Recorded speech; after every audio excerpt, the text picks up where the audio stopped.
Welcome to the Squad Games Podcast. Squad Games Podcast.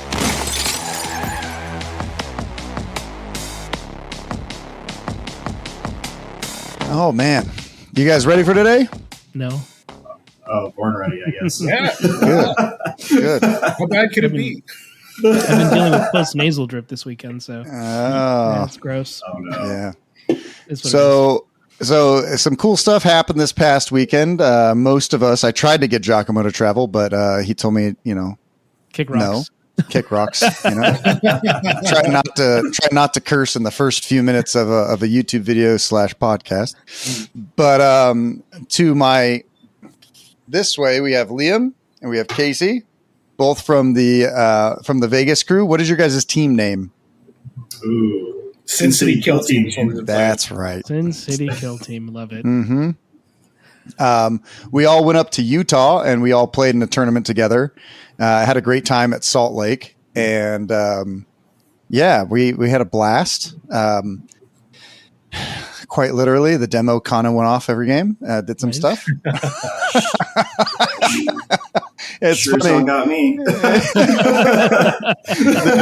There was a lot of it was crazy. I think there was 14 people signed up, 13 people showed up, and after round 2, 3 people dropped. So there was 10 people and 6 rounds. So we basically played everyone. Everyone basically played each other, which was crazy. Yeah, that was cool.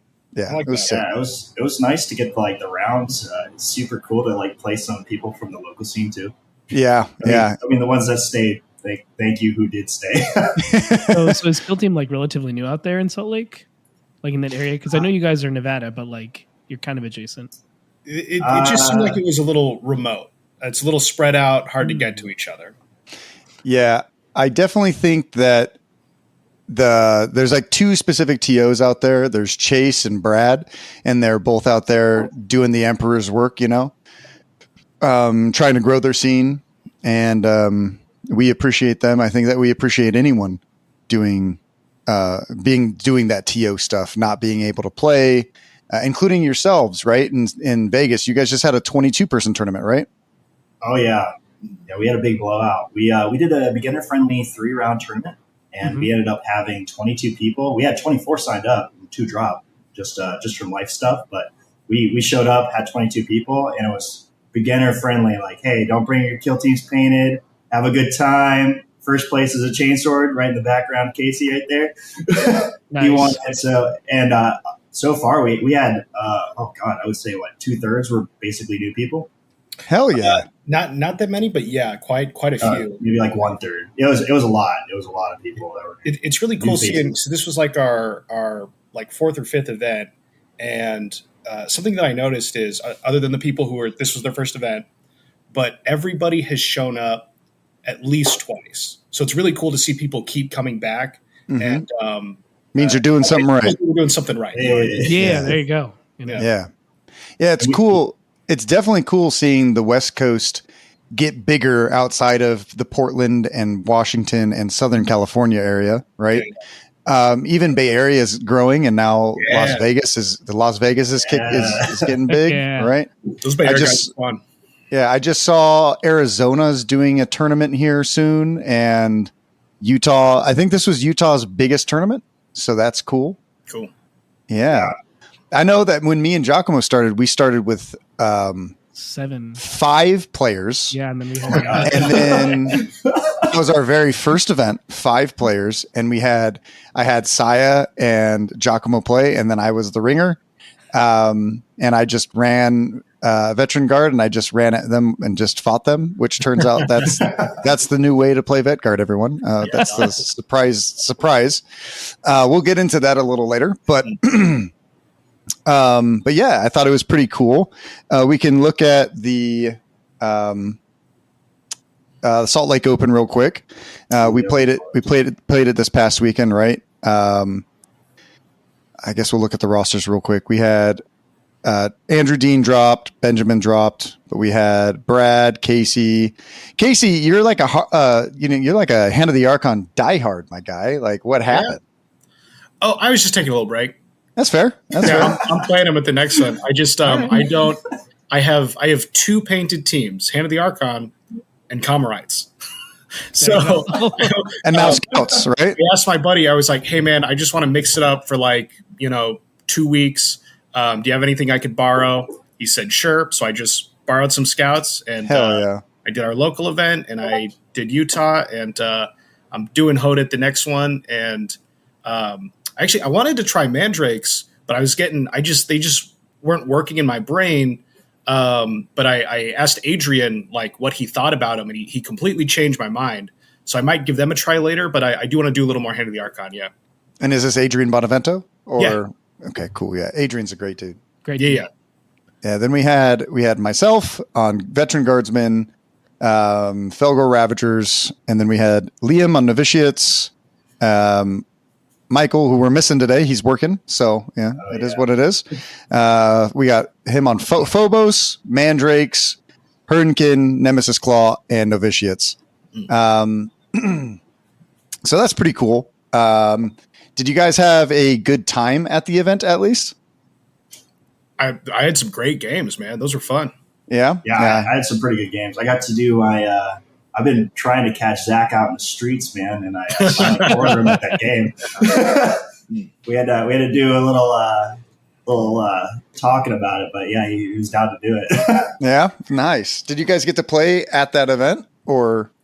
Finally, yeah. So in Tacoma, I saw him, and I was super hoping that we'd get matched up because we were doing really good. And I was like, yeah, Novitiate mirror match. I want to do all that crazy stuff, and then we missed each other. So this was blinding aura, blind to faith. What is it called? What is that? Yeah, blinding aura. I don't know. I call it blinding faith or whatever. But right. I was like, yeah, I'm gonna heal myself. I'm gonna shoot you. I'm full health though. It doesn't matter. You can't do it too.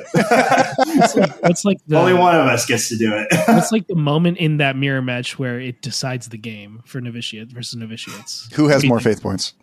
Well, yeah. If you're me, you're super unfaithful. Oh no. Yeah. Dakotah prayed to the Emperor for his game, and I did not. Yep. Right at the beginning of the round, I got down. I was like, the Emperor protects. And then I kept telling him, I was like, dude, you got to do it. And he was like, nah, man. And he just kept rolling ones. It was like, it only works against mandrakes, my guy. You got to. Work. Well, Zach got me this time. It was a super close game. He who opens the door and into the dark against Novitiate loses. So I did it first. Okay. That's fair. That is fair. So, Casey, how are scouts? They are kind of, so I know SoCal is super pumped on scouts right now. They're cool. Yeah.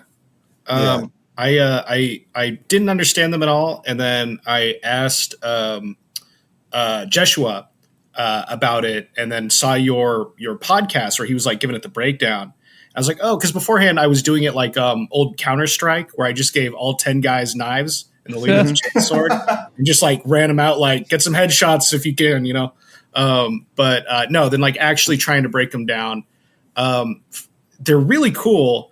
For me, the most fun part is the pregame setup. Right, all the traps and setting up for that, but they're I don't know, man. They're a lot of fun. They're just I like to go fast. I like go fast teams, and so I'm switching back to elves. That's fair. That's super fair. It's scouts seem like they would be a lot of fun, and they have a lot of really good matchups right now. So to me, they feel like how our B-Days or Exaction Squad looks like they should play. They feel like door pickers. You know what I mean? Mm-hmm. Walk up, shotgun, clack, clack, and then just turn, cut through the rooms. Yeah. They're cooking with shotgun shells, rather than gas. Power sword knives. Yeah. This guy cooks with chain swords, and faith. Now, obviously it's not inherently true, but do you think all the shotgun teams kind of have a similar play style? So whether you're using scouts, Arbides and was it the Breachers. maybe Breachers? Do you think Wormblade. they all kind of have like a similar? Oh, Wormblade's another one with shotguns. Mhm. Oh yeah. Those are nice. Do you feel like they have a similar play style, or at least one thing in common? Yes and no. I have not played as Wormblade yet. To me, numbers wise, scouts are the best execution on it, but I actually think the utility from Breachers. I know people are like really cool on Breachers after all of the successive nerfs, but I'm painting up a third team right now, and it's Breachers. Heck yeah! I think that here's the thing, right? They're really predictable because of the orders. That doesn't mean you can stop them. I just think there's a lot of utility there with the hatch cutter, the demo, the group activate. They're similar, but they're like variations on a theme, right? So Breachers fell out of favor because they really struggled in the melee hordes, right? So they were really strong, and then Felgor came out, then Cults came out, and then Orcs were good, and they just kind of started struggling in the meta, right? And we saw that, and now all those teams continually get nerfed. Yes. We might see them rising back to power for sure. I could see that. God, I hope so. I want to play Inquisition really badly after seeing Spain doing crazy with them. And I'm just like, Breachers in Inquisition, I'm ready. Yeah, it's pretty disgusting when you can take the Mystic buff and give it to your Axe Jack, or give the Mystic buff to to even your leader or the Pistolier. You can just walk up to a Wormblade operative and just like one of the Locusts or something, and just like she can just plasma pistol double shot and just Oh my God. incinerate people with the extra attack on the demolition charge guy is hot. Yeah. Like it's tricky to set up, but if you can do it by like doing a hatchway cut, and then so that gives him the opportunity for the demo guy to walk through, and then you just hide the leader back there, or the skull. Having 5 attacks on that demo charge on a group of guys, crazy. It's So you guys are streaming your events now too. Where can someone go and watch your first? It was your first streamed tournament recently, right? Yeah. You guys have a YouTube channel? So we're going to keep the Sin City Kill Team name out of it. I'm just going to put it on my channel. We're putting it on Chiller, so I just keep using my Discord name, put it on Chiller. And we're going to try to stream.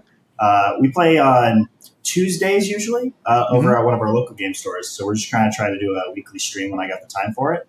But we're definitely streaming the events when we do got them. And our first time, I'm terrible at OBS. I've never streamed in my life. I was super nervous. I was like, I'm typing it away. I'm trying to get it going. And it worked. And I was like, oh, hell yeah. And people got to watch it at the big screens while they are at the event. And they loved it. So we're going to keep streaming it. And I think it's in your Discord. I popped it in there in the pod discussion. Yes. So I was like, oh, yeah, I got it. I think Giacomo was like, hey, where's it at? I was like, here it is, man. Yeah. So we're gonna try to do those pretty much every Tuesday or big events, and we'll just do like a one-off, maybe some commentation stuff later. Yeah. So everyone, if you guys want to watch some battle reports, some live ones, go check out Chiller's channel. It's going to be sick. And also, I want to thank you both for you guys have come to quite a few of the Squad Games tournaments recently, right?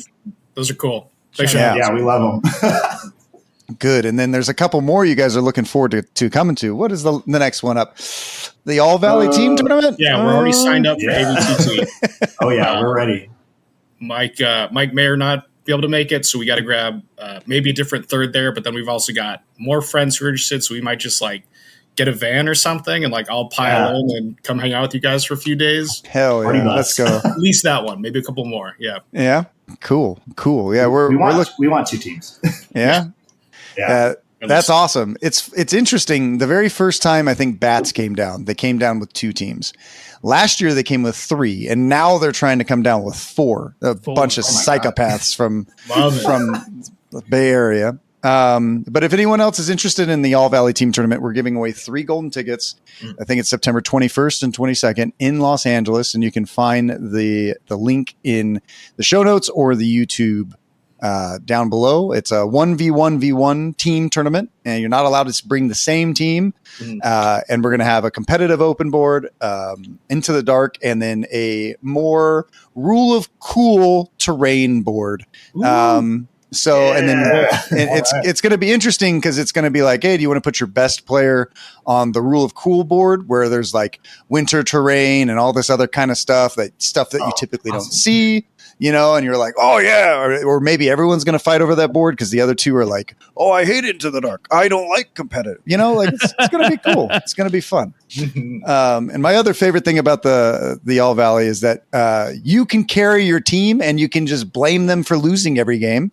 Or maybe you lose every round and they win every round and you win the whole tournament, So, and then if you all lose together, you can all go drink afterwards or have fun afterwards. I don't know what you do, but yeah, it's cool. It's a fun time. We're trying to talk one of our friends into coming with us, and he's unsure about playing, but we want him to come anyway and just be coach, right? Just roll around with us in between games and be like, all right, here's what you do, right? You got this matchup. You want to think about this. We're like, dude, yes, sensei, let's go. Let's knock it out.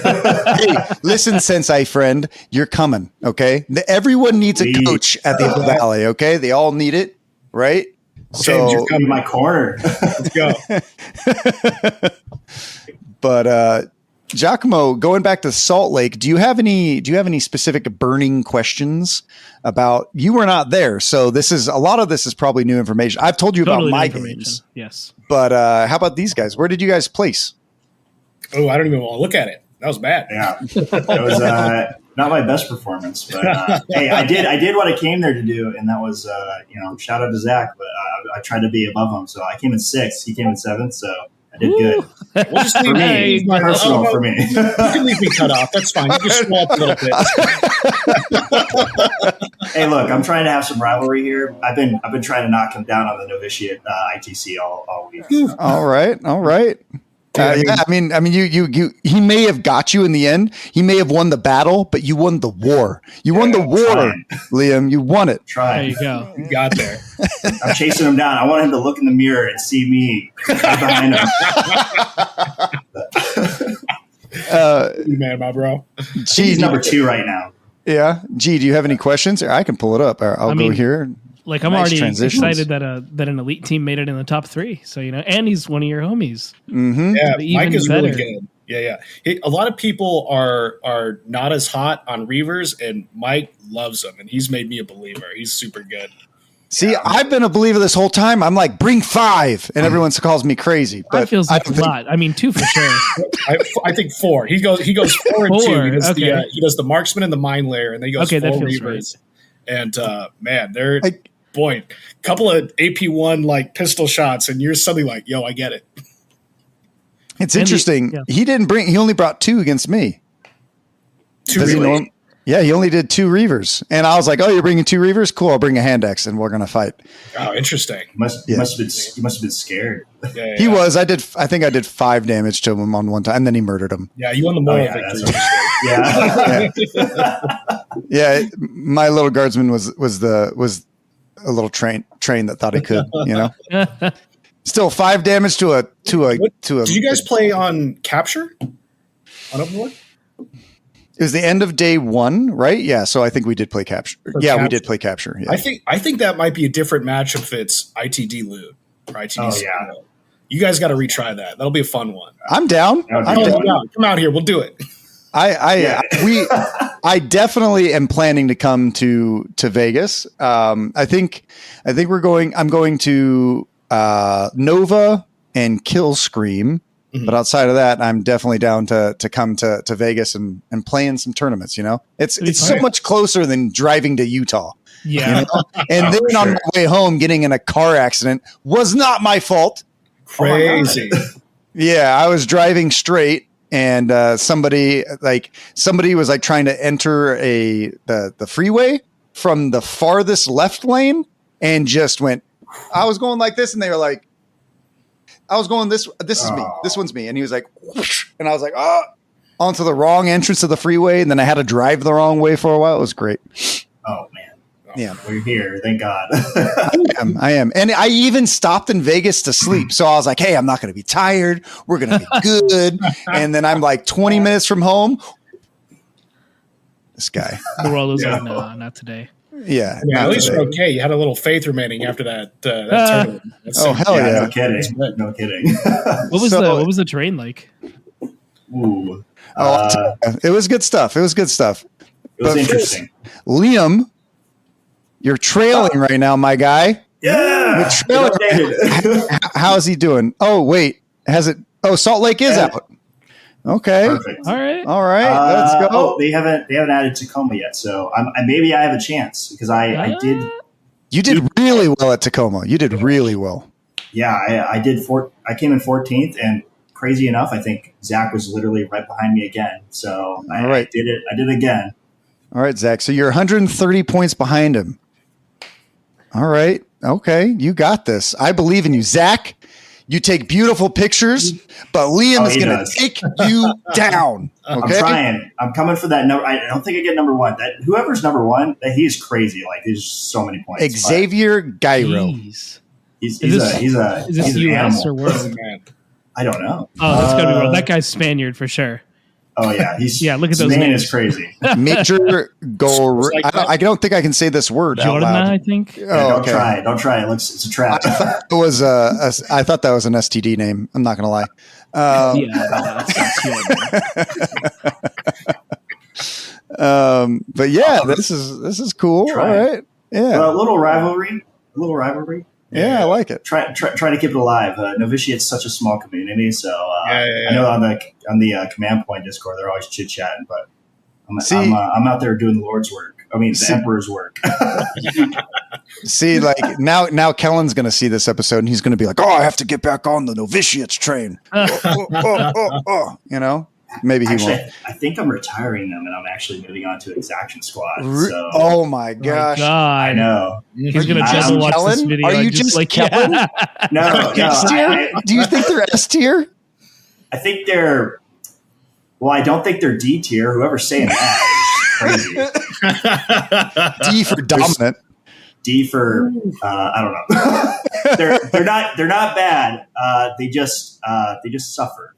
They just suffer a lot, and they could really use some help. And the buffs did them good. It's just I feel like the buffs didn't really fix the gunner problem. And that needs to be addressed. It's the GW. It's what GW likes to do. They like to buff teams and then give them the wrong Yeah. buffs. Yeah. Yeah, the rerolls are cool. Just the wrong kind of rerolls. Yeah. So are you and Casey? You're thinking about jumping back to Hand of the Archon, right? Oh yeah, Or- they're just. I just took a little break. They're super fun. I might do mandrakes, might do breachers, but same thing with novitiates. It's like a really small community. I find them super fun. Right now, I think I'm still the number one ranked ITC Hand of the Archon player this year. There's some Russian I guy can find out. who could catch me. So I want to go to like another bigger event and juice my numbers a bit more. But yeah, dude, they're fun. I love them. All right. Yeah. You came out to, you definitely came out to the Pacific Skirmish that we ran. That was fun. And you That was got great. second, right? Yeah, I got Crushed to it. play Squires and Chris Baki and Kellen Foster in them, and that was fun. Yeah. Yeah. So you guys, looks like, my friend, you are number one in Hand of the man. Archon. That's freaking crazy. awesome. There he is. I like I go Let's- around saying it every Tuesday. Let's look at this. You know, and we like to embarrass our guests here on the Squad Game Podcast. Find his so- lowest score. Yeah, his low score 69. My guy. Hey, dude. Hey, nice. even when I'm Even though it's losing. still funny. But that wasn't even Hand of the Archon. All right. No, So, Scouts. all right. Scouts. Okay. He Fair. He was learning. Fair, fair, fair. I can forgive that. Hell yeah. All right. Hey, Cool. it's a funny number, right? So we're good. Hell yeah. It's funny. Exactly. I laughed. Is it entirely intentional? Entirely. Yeah. intentional. Yeah. So, but yeah, so, today we're going to talk a little bit about, a little bit more about Vet Guard as well, right? I know that I played great matchups into both of you. I I definitely think, Giacomo, you just asked about the terrain and I skipped over you completely. So we're going to go back to your question. Yeah. Totally ADHD'd on you, my guy. I apologize. Do you guys want to explain the terrain of Salt Lake? Day one was open, right? I'll go first for the tables. So they had Chalnath, they had Nakmund, they had Morak. I think I'm saying that right. Mm-hmm. And they also, I think they were using the Turning Point Tactics map packs. The brand new Turning Point Tactics 3 maps. So it was a little interesting. And then a couple Octarius, I think mostly Octarius was day one. And then they came with all the awesome rules. So that's interesting. We definitely had to have the conversation like, hey, do the smokestacks work, man? They do. Yeah. They do, in fact, work. Good. Because otherwise they're insane. Yeah. And the Morok ones, we had to be like, hey, it says if you're on Advantage, you can shoot through these things. And it says like only one model can be up on this little beacon thing. So we had to clear up a few rules beforehand. Clear up a couple of those. Playing Mandrakes was Chalnath the one where it's all heavy? Oh my God. That was a struggle, man. I was on the struggle bus with that one. I was like, there's nowhere to hide. That being said, the scout climbing ropes were great because basically the only way you could get up there was with teleports, but being able to like hippity hop over. I don't know if you can teleport onto Advantage if there's no heavy terrain next to it. Oh, can you not? I don't know. Then I was safe the whole time. Perfect.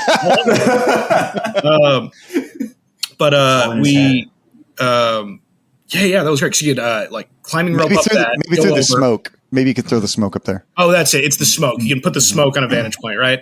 But yeah, I was able to climbing rope over and then just sort of like you roll up to the edge, right? And so it says in the rules when drawing visibility, you can look through your model and your model's base, right? Mm-hmm. So you can actually just kind of tippity tip and then look right over the edge and, clack with those shotguns or whatever gun you have. So that was really interesting. There was a few ones that caught me for a loop where what were we playing? Octarius, where it was ruled that the space between the little crane, the oil derrick thing, right? And you can drop visibility through that. No, for us on that one. No visibility through it. We've always played it where you can see through if you can see it, but it was imagine as though it is filled. So we had to play around that a little bit, but it was it was fun. It was cool, man. Yeah, it's interesting. Octarius, literally every tournament you go to, you have to ask the TO. It's a different interpretation every time, right? Sometimes the little pillar, sometimes it's heavy, sometimes it's insignificant, sometimes it doesn't exist. Like, it's crazy. You can shoot through the floors on Octarius. Sometimes you can't. Yeah. It's a little nutty. Yeah. One thing I love about going to one of the many things, self-like here for squad games tournaments, is because you guys run so many ones all over, it's nice having a consistent rules interpretation across many events, right? As opposed to like these little idiosyncrasies here and there, which really can throw or decide a game. You know what I mean? Mm-hmm. It's nice going like, okay, I'm not going to get got. Yeah. Yeah. And also, another good format is Into the Dark. I know there's a lot of people out there that don't like Into the Dark, but Into the Dark is insanely consistent everywhere you go. Super consistent. Yeah. Now, not all TOs know the exact rules, and there are some teams that are Giga Chad busted on Into the Dark, but there's also teams that are Giga Chad busted. What is another one? Giga busted, I think is what the kids say today. Yeah, Giga. On open, right? Uber busted. Yeah, there we go. I like Uber busted. or beta decima, right? So it's like, if you just want to play open, in your terrain, as a TO, like you're only really focusing on those. Into the Dark on these. Day 2 was all Into the Dark, and I think they were all GW layouts. Yeah. I definitely think that the Turning Point Tactics maps, even though they have rules for Nakmund, rules for Chalnath, and rules for Morok, I still do not think those terrain sets are competitive. I just think that if those terrain sets are available, this is the most some of the most competitive types of maps you can do for it. Totally. But I do know as well, this event did happen because of community help and community support of terrain, because they are a brand new event that's upcoming. And I really look forward to seeing how they grow and hopefully go back next year. Maybe on my drive up, I won't get in a car accident. I'll pick you guys up. We'll and then come back. You can get in a car accident after. Yeah. 5 bodies in the car. Yeah, I mean, you gotta play with what you got, right? Yeah. Like, I think in a perfect world, like, okay, starting some heat, right? In a perfect world, I wouldn't play on any of those competitively. There's like, you can get a little sliver on an Icterius board. It's like suddenly you're in heavy, or you've got the weird stuff going on with Nachmund or something. I wouldn't, but I think getting together supersedes that. You know what I mean? It's like you can only play on the best terrain, you're never going to get any opportunities to play. You know what I mean? So absolutely. Otherwise, we don't come together. What terrain do you guys play on? Yours. Yeah, we love it. We actually we have some 3D printing maniacs out here, so we actually have like a ton of LVO 3D print stuff. A couple LVO ones. We've got some of the ones we purchased from you. A lot. We love ITV. Ton of that. We've got a couple of the, now too. Yeah, we got a couple of the world team boards, right, with the windows and stuff. And then we got some guys who are trying to like custom develop some, but we just sick. A combination of yours, WTC, and so you guys know we're going to be releasing a 3D file for the Luster's Workshop or Squad Games type terrain. Please. Yeah, and the real stuff. We'll probably have some sort of a subscription thing because like if season 4 or the supposed next edition of Kill Team comes out and things do change, we'll be able to try and update that, and then we'll probably have some sort of it's probably be on our Patreon, and we'll release maps probably monthly or something like that. So if you guys are interested in that, cool. If not, keep 3D printing. Yeah. No, I mean, I love how, because we had bought a couple ones from you at God, I can't remember when, maybe right after LVO, but I love the delineation between light and heavy being an actual material delineation. So it's like, this is obviously this, that is obviously that. Right. That's mostly what we play. Yeah. Cool. Yeah. Cool. We super enjoyed it. And even better is like the terrain doesn't have any gotchas. It's like literally how it looks is how it is. And I love it. And the windows, I can't wait for your new terrain too. I saw it at the last tournament that we went to. We've been playtesting it. Mm-hmm. Yeah, and they had it there, and I was like, "Oh my god, Windows, let's go!" We've been toying with the idea of like having the heavy walls next to the little bastions, and having like because some people were like, "Hey, a model can't fit through this little gap." Then we might just say like, hey, treat it as traversable. You know what I mean? If your base can't go through it, stuff like that. There are some teams that could abuse it, but as everything requires playtesting, might make Hunter Clade better. Oops. You're telling me Kinban has a chance. All right, cool. Yeah, Kinban has a chance. Your terrain makes Kinban crazy, actually. Yeah, but the stats don't show that. They still I know. suck. Yeah, no, sorry. Yeah. They're great on Beta Decima. Yeah. I wonder why. There's got to be somewhere in the U.S. that someone's running a Beta Decima tournament. Somewhere. I think they did it at LSO, and then they had all the narrative terrain and stuff there too. So okay, so someone somebody needs to do it. Yeah, I specifically asked this TO. I was like, "Hey, dude, are you going to run Beta Decima?" And he's like, "Oh, I wish, but no, because it's not competitive." I was like, "Thank God," because I would return my ticket. I'm not going to go to an event that has it, until things change and it becomes competitive. I'm down with not having it there. But yeah, I could go on about that, and I have, but I won't. I think the one thing that kind of crazy was at the event with the terrain was the smoke. I did not know about the smoke and how it worked.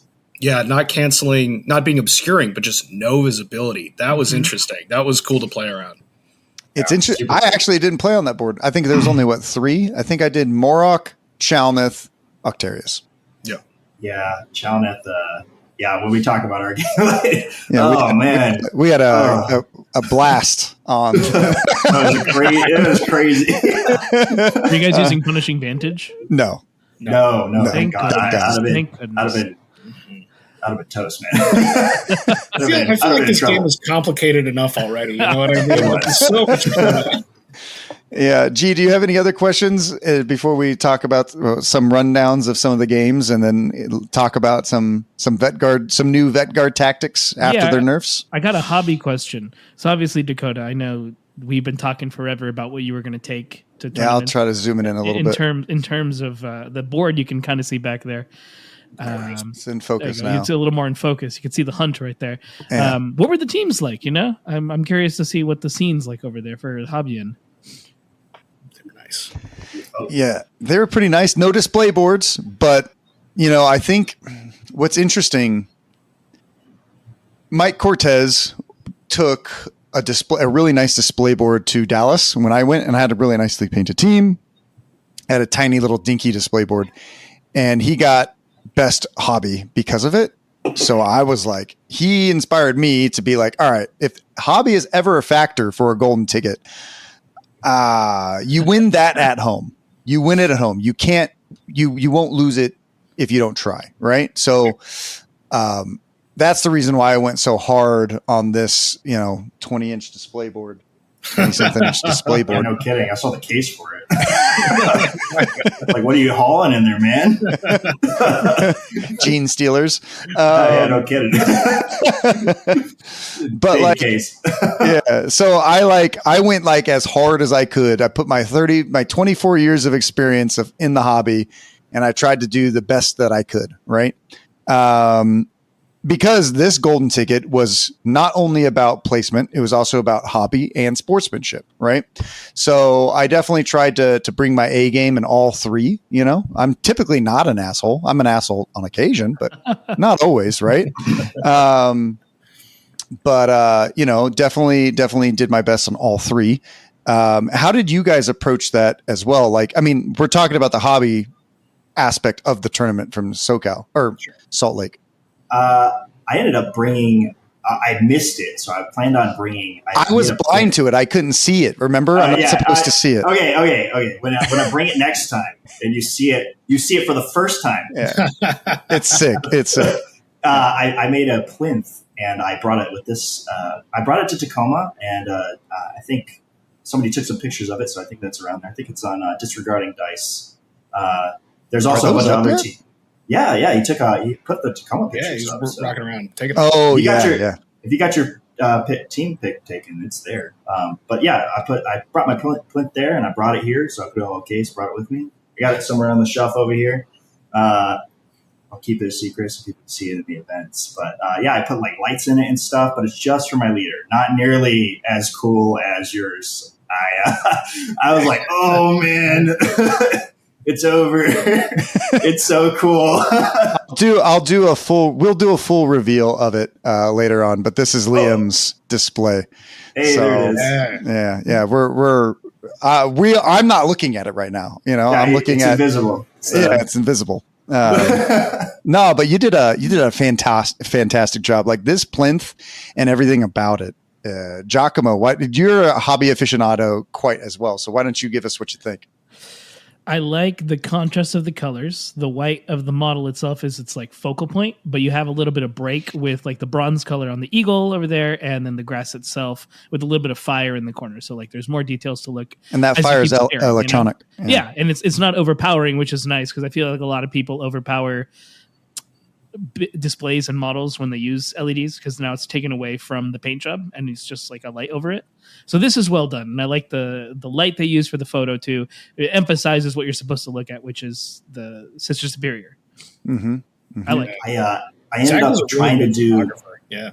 Oh yeah, Zach is an amazing photographer. He took this picture as well as the other ones on Disregarding Dice. I was going for the Chalnath, so I painted it as close as I could to Chalnath. And I was like, awesome. And then the candles, I did transparent resin. So I had a buddy print some transparent resin, and then I just painted them and left the little candle bit open and put a light up there. Hell yeah. It works. So, And funny story about those bases is those flowers. We didn't know we needed to have our stuff based for LVO. Yeah. So we ran over to the gamer grass booth and we were like, oh, okay. And I put all these flowers over it. And then I think it was you or somebody came by. You're like, dude, flowers are sick, man. I was like, awesome. I just put them on here. Thank God. It works kind of stuck. I think somebody was like, rolled over there, and I'm Casey? like, man. Yeah, no. I was like, Metal Gear Solid 3, love blooms on a battlefield. You got to get the white flowers. Oh, yes. Yes, dude. I fucking love Metal Gear Solid 3, dude. That was such a sick boss fight. Dude, when you see all 10 of his models together, it's like, oh, we're back. We're in it. It's fucking great. So that's why we got the white flowers, man. Because, I forgot to base my stuff. I can't wait to see your full display board for all your models, Liam. I'm excited. You're going to spend so much money at Gamers Grass. I'm their number one customer, man. Casey, did your models get pictures taken here as well on disregarded dice? No, I wasn't comfortable with that because they like I said, I borrowed a friend's. I only have 2 painted teams, Comrades and Head of the Archon, which those actually I went for a Neon Genesis Evangelion look, right? They're all like purple and green and shit. But these the Scout Marines were painted by a guy in our community, James, and he like mag-ties them up. I was like, yo, can I try those out? But since they're not mine, I didn't feel comfortable being like, take a picture of these, Yeah. Yeah. See, I wish Zach was an our scene, dude. Like this dude is he's crazy. I love it. But yeah, I think the hobby there was pretty good. Janice won best painted. Let me see if I can actually find some of my crappy pictures because I don't think he's posted. Nope, I can't. I didn't get to play Janice, so I unfortunately wasn't able to. Yeah, I wasn't able to see her models up close. I guess the judging was a secret, so we didn't get to see it quite. Yeah, she had a really cool leader that was. Oh my goodness! Why does Messenger want me to put in a pin? I'm just trying to see some old pictures. Sorry. I know she was wearing all the drip for it too. She had she had the Felgor shirt, cards and custom tokens, and they were dripped out. She deals with a guy in custom tech of Kill Team. Oh, okay. There you go. That's why. Yeah, she was giving out poker chips. I'm like, ooh, we're in Vegas. We got to get down on some of that. That's great. Yeah, we got to get down on that. Okay, I do have him here in my buddy's chat, so hopefully I don't reveal too much when I do this. Oh. Okay, so I'll. This was a couple pictures of the display board. You guys, there's a couple videos you guys probably won't hear, but the audience on YouTube will hear it. So I apologize for the podcast. Just watch it on YouTube. Yeah, there you go. Just watch Get some time. Oh, so I took a couple cool dark pictures from the display board. This is Sergeant Johnson, the double power fist. Hardened veteran sitting up on top of this. Yes, he's a $250 model. Yes, I chopped off his arm to add another power fist because it's way cooler than holding binoculars. Don't ask why it's that expensive. Actually, you can. It was because GW was trying to help stores out from COVID. So let's see if this loads. This was a couple days beforehand, or this was like. I was trying to take pictures of it. Up here is kind of like where I put my phone and I put like a custom video that's playing. These are all lights and stuff like that. I put a gene stealer up in the window. Oh my God, I did not see that. Yeah, little guy. Yeah, a little dude up in here. I saw the other one. I got to make sure I'm going. Oh, the other one? What's interesting, I got to make sure I'm going the right direction. So I'm going to go back to here before I reveal other ones. Oh yeah, I was going the wrong direction. There we go. All right, so I guess we go that way. People on the podcast can't hear this, but if you guys want to see it, you can go to the Discord or you guys can go to the YouTube channel and check it out here. I think we're at the 43-minute mark. So we have a horrible picture here now that I see it so blown up. But this was like the entrance to the metro station. I tried to match all the bases, little concrete things score them and do lines and stuff like that. These guys are fighting something in the alleyway that that you will see shortly. Oh, there it is. Oh man, Gene Stealer up in here with some trash bags around. There's another Gene Stealer climbing one of the walls. We have this is the front of it. It's called the Hunt. The Predator vibes are going off. I have the Predator music going on in the background. As you can see, I love hand axes. So I modeled a bunch of my normal dudes with hand axes. I have the Master Chief. Speaking of Master Chief, there is a video coming up with Master Chief and me painting Master Chief. And if you guys want to see how a color blind man paints green, you should check it out. This is the other entrance to the other way, and then Master Chief. So, yeah, Master Chief kicked my ass. Master Chief does that, I think the only guy that actually just like straight murdered him was Mike's Phobos Marines, and I was like, "You killed Master Chief? What the hell, dude?" And he was like, I was like, "Well, a Space Marine could easily do that, I think you also killed him, Casey. Yeah. I see you thinking about it. Yeah, I think your sniper murdered the shit out of Master Chief, like murdered him. But then I did Only in Death, and I shot the guy off the back point. So yeah, that was good. No, but I wake up sweating thinking about Only in Death. I'm like, not again, no. Yeah, we'll get into the strategy about Only in Death, because I think without Only in Death, I think this team would be awful. I don't think that this team would have would be able to live up to what it can, because it forces you to be able to trade well. And I did say that this team was like B tier, but I don't necessarily agree with that anymore. I think I don't think that's true at all. I think that this team is definitely still at least an A tier after some new tips and tricks that I will tell everyone about here. But yeah, before we go on, G, did you have any other questions about Utah? No, I think I'm all set. I mean, outside of like the regular, what could you eat around the place? Like, what was the venue like? It was cool. Yeah, and, cool in the sense it looked for cool. us, dude. We just came from Vegas. We were like, this is nice. It's a nice 102 out, man. This is great. So it was really nice, and then it kind of got hot because we were all playing on the second floor, and heat rose. So, and I was wearing leg prisons on day one. Yeah, so they had Shatterpoint downstairs, and I guess Shatterpoint was only doing one day, and then they had everything Warhammer upstairs, and we were in the corner getting choked out by the heat. 650 people. So congratulations to Salt Lake.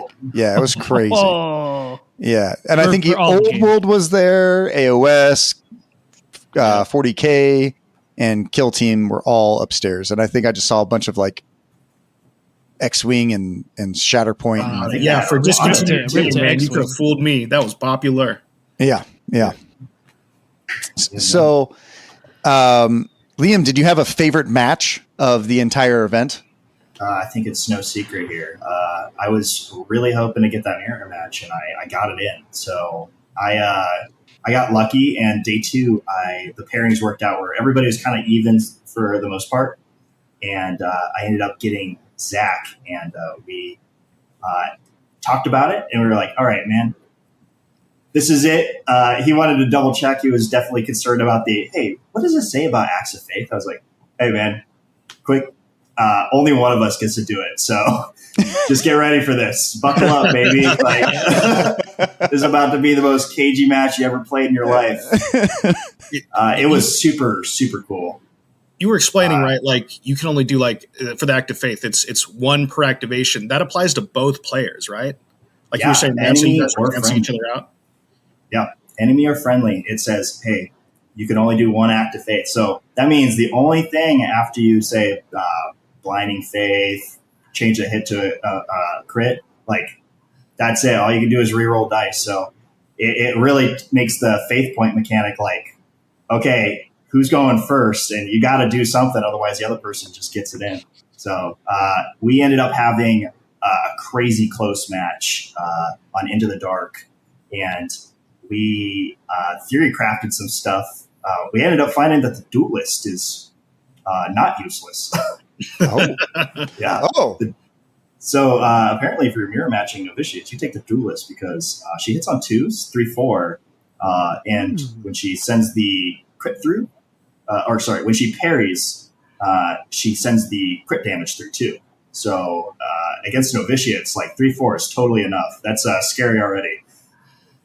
So yeah, that'll it was good. that'll murder some people for sure. Mm-hmm. I wonder if that works. Yeah, out. and Weird. he played a clean game. I ended up. I honestly, I tried to outplay him there, and I think he beat me by 1. Hey, you still won the war, right? Yep. Yeah, we won the war. We ended up going talking about it later, and it's just like the penitent is super scary against novitiates, and even crazier is like, do you take melee horde? Like, do you melee horde your team into the other novitiate player? Because like you're both bad at fighting, but who cares, right? If you're fighting first, you're good. Right, you're going to Yeah. win. So Generally, you're going to win that. generally, yeah. So it ended up being like that for the most time. It's like, all right, man, I'm gonna go on guard here. Hopefully, I get the hit in. Hopefully, I get it. I think he turning point 1. I was gonna super crack his flamer, and he put him on guard. And I was like, all right, man, I don't know what the math is here, but it's pretty bad. But if I kill your flamer at turning point 1, that's awesome. So I went for it, and he rolled 3 crits and 2 hits. So I was just Could like, you not blinding aura? No, the penitent was on engage. I was trying to get the flamer out early, and if she survives, she's just going to dash out of the door. Right. She didn't. You turned me into a marshmallow, man. Because you can take a max of 2 flamethrowers, right, when the vitiates? Yeah, so the flamethrowers aren't the pushover flamethrowers. They don't have the 2-2 flamethrowers, 2-3. Right, you get the 3-3 ones, right? Oh, no, the 2-3s, but you can bump them to 3-4. So, to 3-4. yeah. To turn into bolters. Which is incredible. Yeah. Almost as cool as Volgar Thrice Curse, but there's only one Volgar Thrice Curse, and there's 2 of those Ministorum crazy ass with flamers. Inferno. Yeah. Which Inferno's not crazy, but the other person goes, "Hey man, we got to roll for that later. I know you're on 2 wounds, baby. You might die. Hey, you might. It could happen. It could." And they go, I've only killed 1 person with it, so people out there sweating, don't worry about it. It's less than useful. So awesome. That was my favorite one. Uh-huh. Casey, do you have one? Oh yeah. Oh god. Zach was really fun. That was a great game. Probably Janice, actually. I was going to say Robert. Robert was great. Playing into his Mandrakes. He's just a cool guy. Robert's a legend, bro. We can't vote for Robert because he'd win it every time. Yeah. I know. God, and he's strong and handsome. Anyway, what a gentleman. Another thing about it. So we had a flight to catch, right? So we actually were not – there's no way we could play a full round for like the final round of the day. I got matched with Janice. I'm like, Janice, look, I'm so sorry.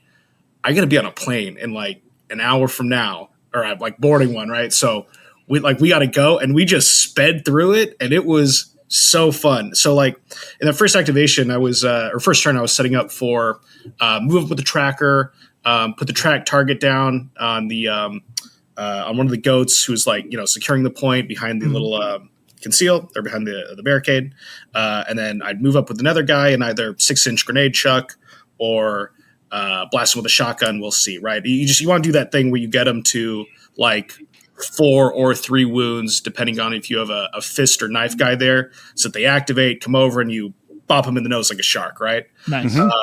They frenzy and then like immediately die. And I'm setting up for that. That is typically how you play. That's how you typically want to play into Felgor, 100%. Yeah. So I've got a couple activations left. I've got Shoddy on guard. Janice plays the extra inch of moves just so you can get the charge off, come in. I'm thinking, okay, right, Overwatch, I'm hitting on 3s. That's okay. I got, all these rerolls going on, 4/4 damage. I can probably blast this guy down to 2, right? And then he's going to hit me once, and then I'll pop.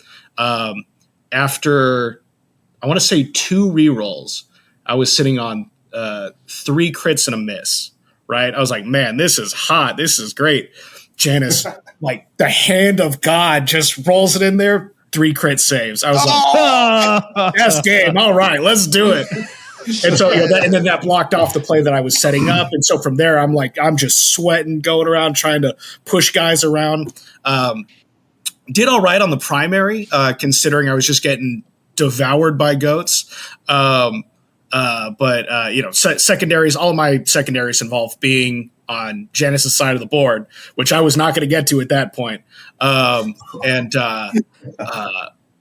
was just super fun. We were having a sweaty, wild time. You throw it out, it's just, all ones, and, God, it was great. It's a great game. Good.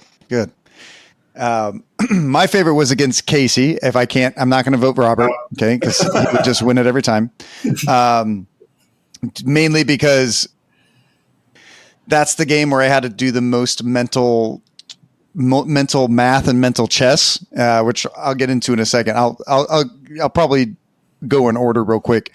Janice was a really fortuitous matchup for me. That was the first game, and I played her, and we drew Morok on open, and it was loot. So it really helped that not only is loot the worst one for goats, right? Because they have to have bodies, they have to have little clickers, clicking things. But also, like against Vetguard, who has GA2, I threaten to take away points every round, right? With a GA2, I could move 2 models to a point and click your point. Like if you have a dude on it, like there's so many things that Vetguard can do. And so like it really forced her to be probably more aggressive than she wanted to be. I think I had like 6 or 7 goats frenzied at the end of round turning point 2. I think it was 6. So it was a really uphill. Then she traded back really well, but in the end, it was too much to overcome. And then I played. Let me make sure. I want to make sure I get everyone's names right. And then I played Liam on Chalmouth, and I won the roll off. And there was a weird objective placement where I was like, I asked the TO, I was like, hey, is that supposed to be touchable from that side of the building? And he said no. So I was like, okay, I'm taking the other side because I'm not going to run around into a building to score a point. That was secure. And I prayed to the Emperor, and I rolled really, really well. You did not pray to the Emperor. The Emperor protects my guy, right? He didn't protect me. You didn't pray my guy. Squad games protects. Yeah, they protected you. I got toasted, man. I was not ready for the heat. It was crazy. The very first activation, he charged a crack grenade like trooper. Killed him, threw a frag grenade at my confidant and my plasma. And I was like, oh God, here we go. And whiffed. Everything he did do damage wise. I think he only did like 2 damage to the plasma, and I saved everything on the confidant. And then he was just sitting there. She did great. She's my number 1 hero. And then the cool thing about his side of the board though was that he could fly dash his concealed. What is that girl called? I don't remember any of the names of Novitiate. The crossbow later. Yeah. Ran up and shot the demo with her crossbow bolt, and I was like, oh, here we go. Yep, he lived on 2 wounds. Yeah, just barely made it. So then he went up and killed the novitiate, and then he stole some points later on because he just wouldn't die like a little rat. He lived the whole game. He did lived the whole game. He lived most games. It's kind of disgusting. That's actually surprising. Once the demo goes out, everyone's like, oh, he's no longer a threat. He's just a guy. And I'm like, yeah, just wait till you hear what I did to the Nemesis Call player with him. You know what's crazy though? That demo charge that you rolled, the guy was wounded. I was like, oh, what do you hit on? He's like, oh, 4. So I was like, hey man, I got a chance. And he rolled. I think you rolled all 5 hits, right? It just like it hits on 2s. Yeah, it was AP. Yeah.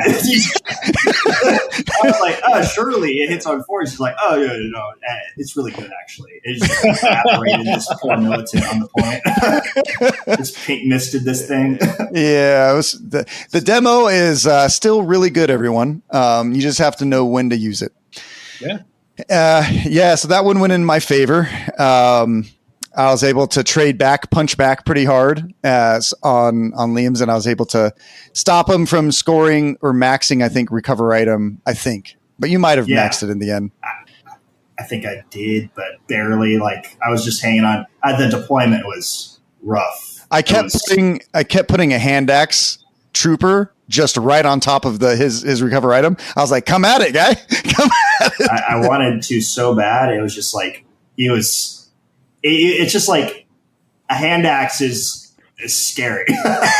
A 7 wound model. You're like, oh yeah, sure, I guess to everybody else, but the novitiate's like, that's the boogeyman, man. Like, especially when you spend 1 for clear the line every round, which is auto retain 1. It is busted.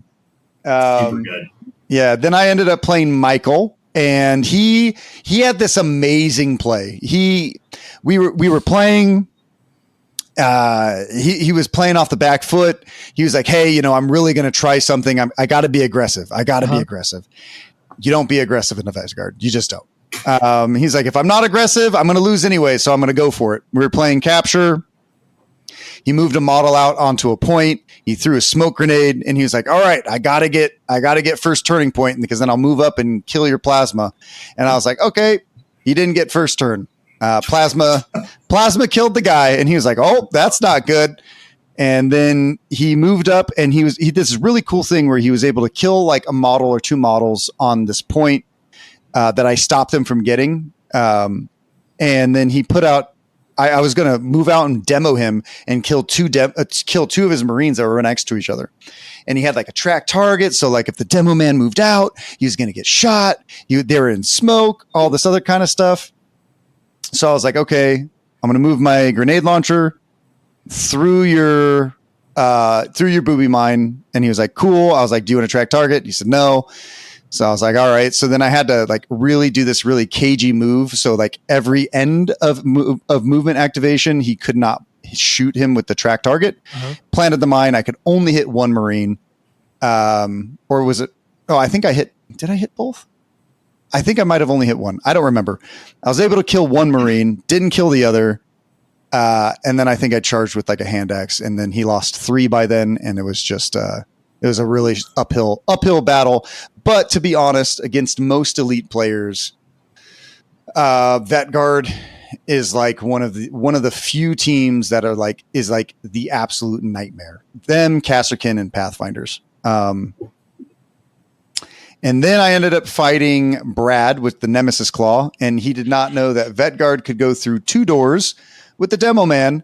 And I blew it up, hit 2 Nemesis Claw, killed 1, got 1 down to 2, 1 first turning point, and I did clear the line with my Demo Man, charged him, and auto-retained 1 for 2 and killed the other one. So he lost 2 at the beginning of turning point 2, and it was also an uphill struggle there. And then I fought Casey, this brain master over here with scouts. I was like, no, dude, the first time I played scouts was last weekend. I played him against Jeshua, beat the pants off of me, right? But I learned like a Saiyan, right? Oh, I get beat up, but I come back stronger. The next day I played Kellen for his jersey for the event that we were at. If you beat somebody, you got their jersey, right? For Team America. And I was able to beat him on loot. I beat him pretty handily. And then, so I was pretty confident. I was like, oh, I know some stuff in the scouts. We're playing on Into the Dark. And Casey was like, yo, dude, I took all smokes. I didn't take any knives. And I was like, what do you mean? I was like, all right. So he made it extremely difficult for me. To get yeah. So, really, really difficult. And, he even stopped my Demo Man. I think I hit 1. I didn't even kill him. Right.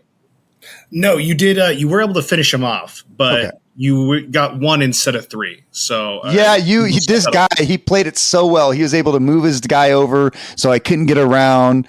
I was trying to be sweaty with the demo man, couldn't get the sweat off. It was good. It was really good. It was interesting with the you did the GA2 confidant activation, right? Mm-hmm. So you got me with the what was it called, Only in Death or something, where you stick around, right?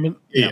So you stick around, but then I had the booby trap there, right? And so the first guy set it off, stops his movement, but then that is technically an activation, right? So that Only Death ends, so not able to do the move past engagement thing. Yep. I want to know where. So I felt like the game really shifted in end of turn 2, beginning of turn 3, because I feel like I was holding you up pretty good. I think my 2 major misplays were on my right flank, your left flank. I was not aggressive enough on turn 2.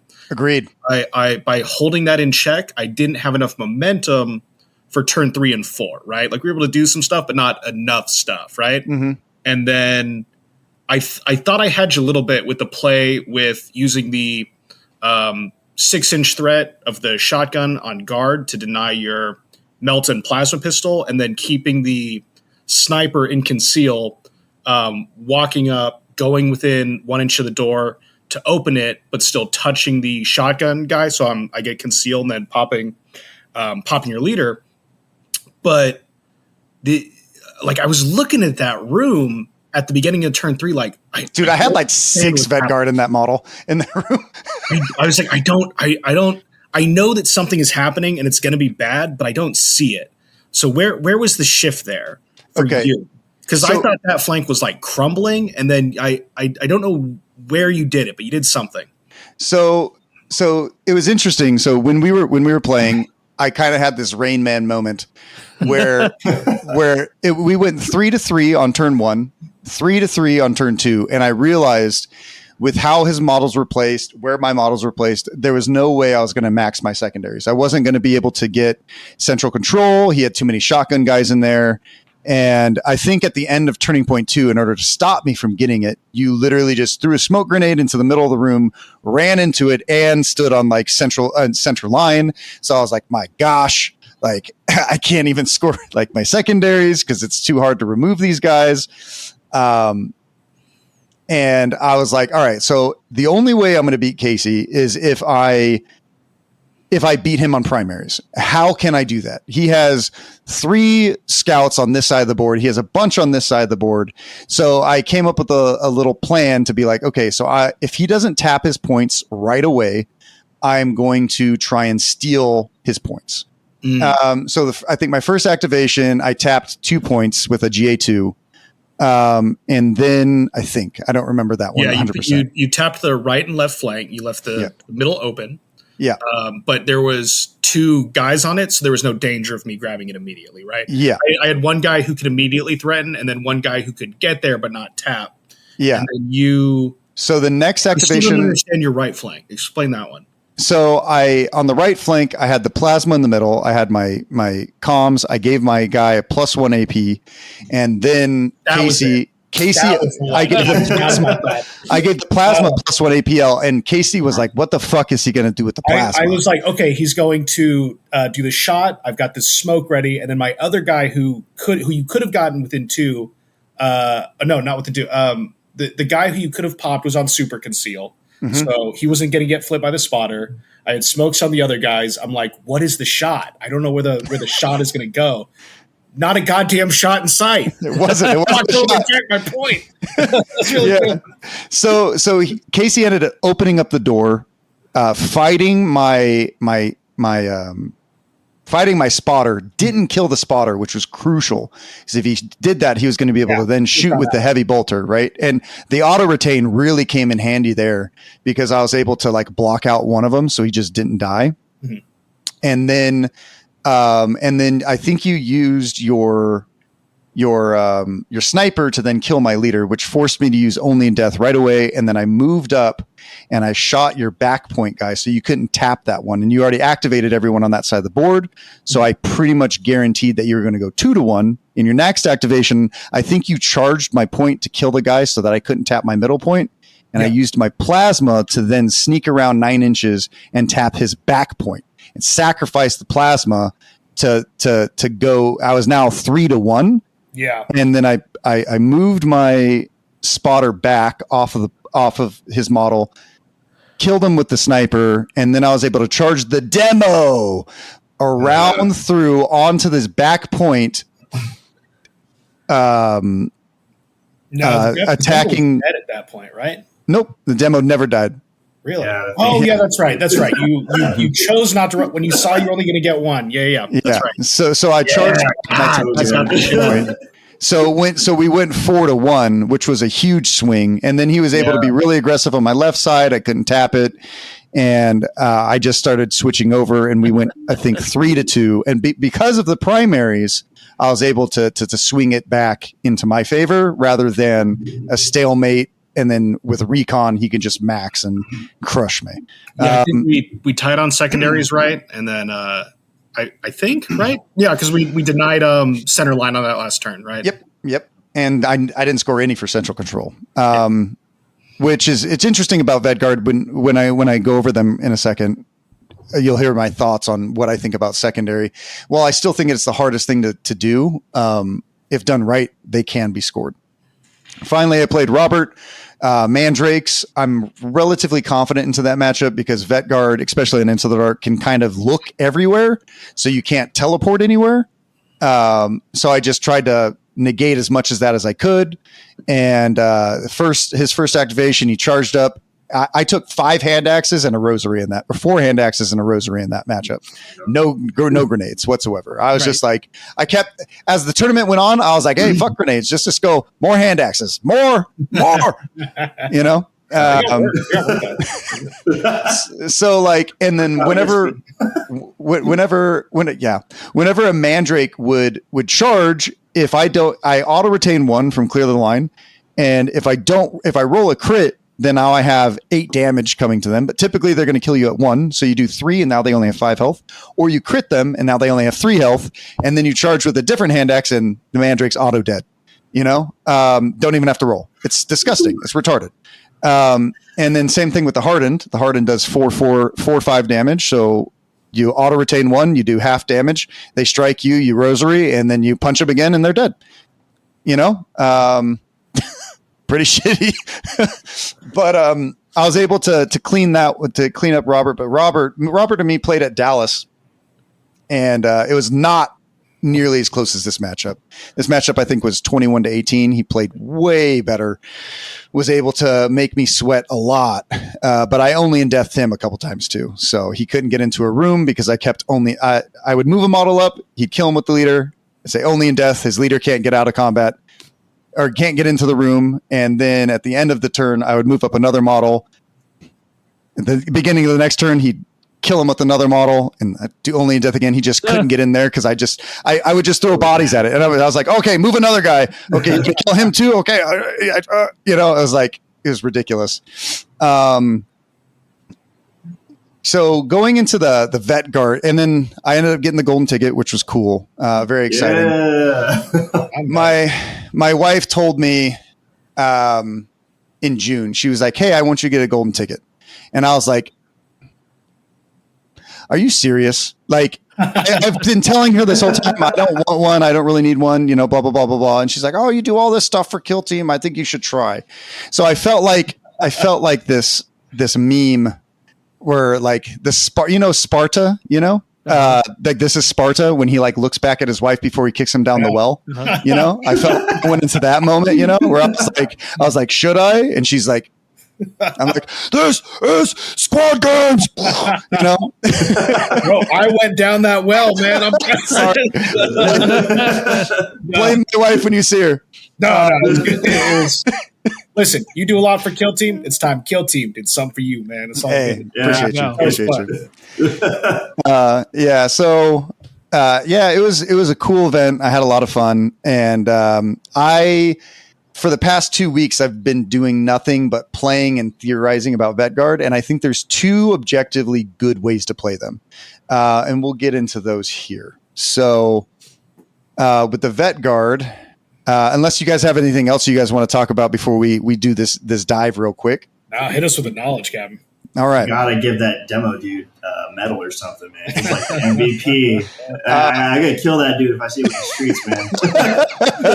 Yeah, and I have mine is the Sly Marbo, and I cut off his like pistol, and I gave him a Kasserkin mine. It's perfect. Yeah, it's cool. Sly Marbo. Got to have some kind of heroes where we can. So if you guys are looking to learn how to play Vetguard, this is going to be a great little spot. We're going to touch on a lot of things here, and we might come up with a much more in-depth video with like diagrams, maybe live showing where models go and how to place them on a board. But we'll kind of give like more of an audio / if you're watching the YouTube video, you will see the veteran guard here on screen, and we can talk about them. But if you're going to play them competitively, you always take the 4 ancillary support extra models. If you want to do anything else, or you want to bring just 10 models, you play Kasserkin. This team requires 14 models to play competitively, and if you don't think so, the Emperor is not for you. Okay. All right. So you take the Sergeant with the plasma pistol and power weapon. In fact, when I was first playing this team, I used to take the chainsword and bolt pistol because I really liked the model. I didn't think like it was that big of a deal to have the power pistol, the plasma pistol power sword, but it is huge. The leader is objectively now the best model on the team. And then I would say it's the hardened. And then I'd probably say it's the Melta Plasma Sniper, all in the same category than the demo after that. Or maybe the demo even still comes before that. But I think I used to say the Spotter was the best model on the team. But now the Spotter's one of the worst next to the Medic. I think the Medic is absolute garbage tier. Even as a flex on Into the Dark? Really?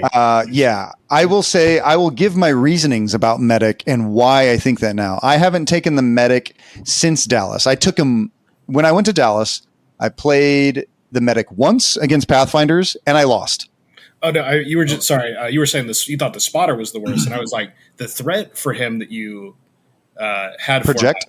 Yeah, the threat that you project on Into the Dark, I thought was pretty good. So the Spotter is objectively way, way better on Into the Dark. Yeah. On open, especially on Chalneth terrain, I have to look like a random direction to, is insane. Like it wasn't that good, but he put both of his barricades right next to each other, right? Like on two objectives that I could see. So because of that, I was able to then put the Spotter and to be able to flip light terrain so I could threaten that area. But if I didn't have that, the Spotter just would have been an action monkey and running around doing stuff, especially on Chalneth. I still take the Spotter pretty much every time, but sometimes I think that I might drop him for the Flamer. So we go the Sergeant with the plasma pistol power sword, and pretty much I take the exact same loadout every time. And I think the only time you take the Flamer is against like Gellerpox or something like that, where you're trying to flip light, where flipping light terrain is not useful. Into the Dark, you're always going to take them anyways, because you're going to look down a hallway, or you're going to open a door, and you're going to look from your backfield, looking at one. And sometimes you can just put a barricade right in front of him and the sniper, like way in your backfield, and just look at where one of their barricades are. And it's like, hey, if you get behind your barricade, I'm going to shoot you with a sniper rifle. Do you want to do that? No? Okay. Typically, the Spotter, especially against mandrakes, it's really good. You just keep them in the backfield and you just have vision across your entire backfield. It's really difficult because that model can just sit there. If you do something wrong, then I guess I'll bombard. But, the Confident is amazing. I always take him with the bolt pistol and chainsword. I rarely ever take them with the bolt gun. There might be a few situations where you might want to. The Zealot, a lot of people have said, I've theory crafted a few things. I just haven't been able to fit them into the team.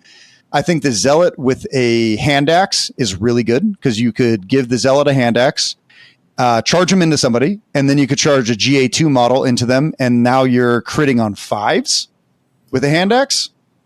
Auto retain 1, hit on 5s, crit on 5s. Nice. It's a little disgusting, right? I think there's definitely play for Zealot, but I don't play the Zealot.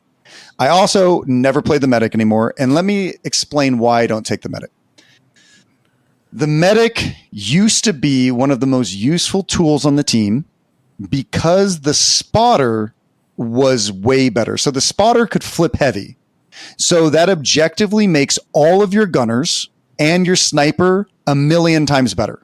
You could flip heavy, so it's so important to keep your spotter alive. It's like super important because so many people will just misposition a model. You can see something, now you're going to shoot them, that kind of stuff. Right. But now that the spotter can't do that, the medic loses so much agency because now you don't have to put the spotter and the sniper up on a vantage.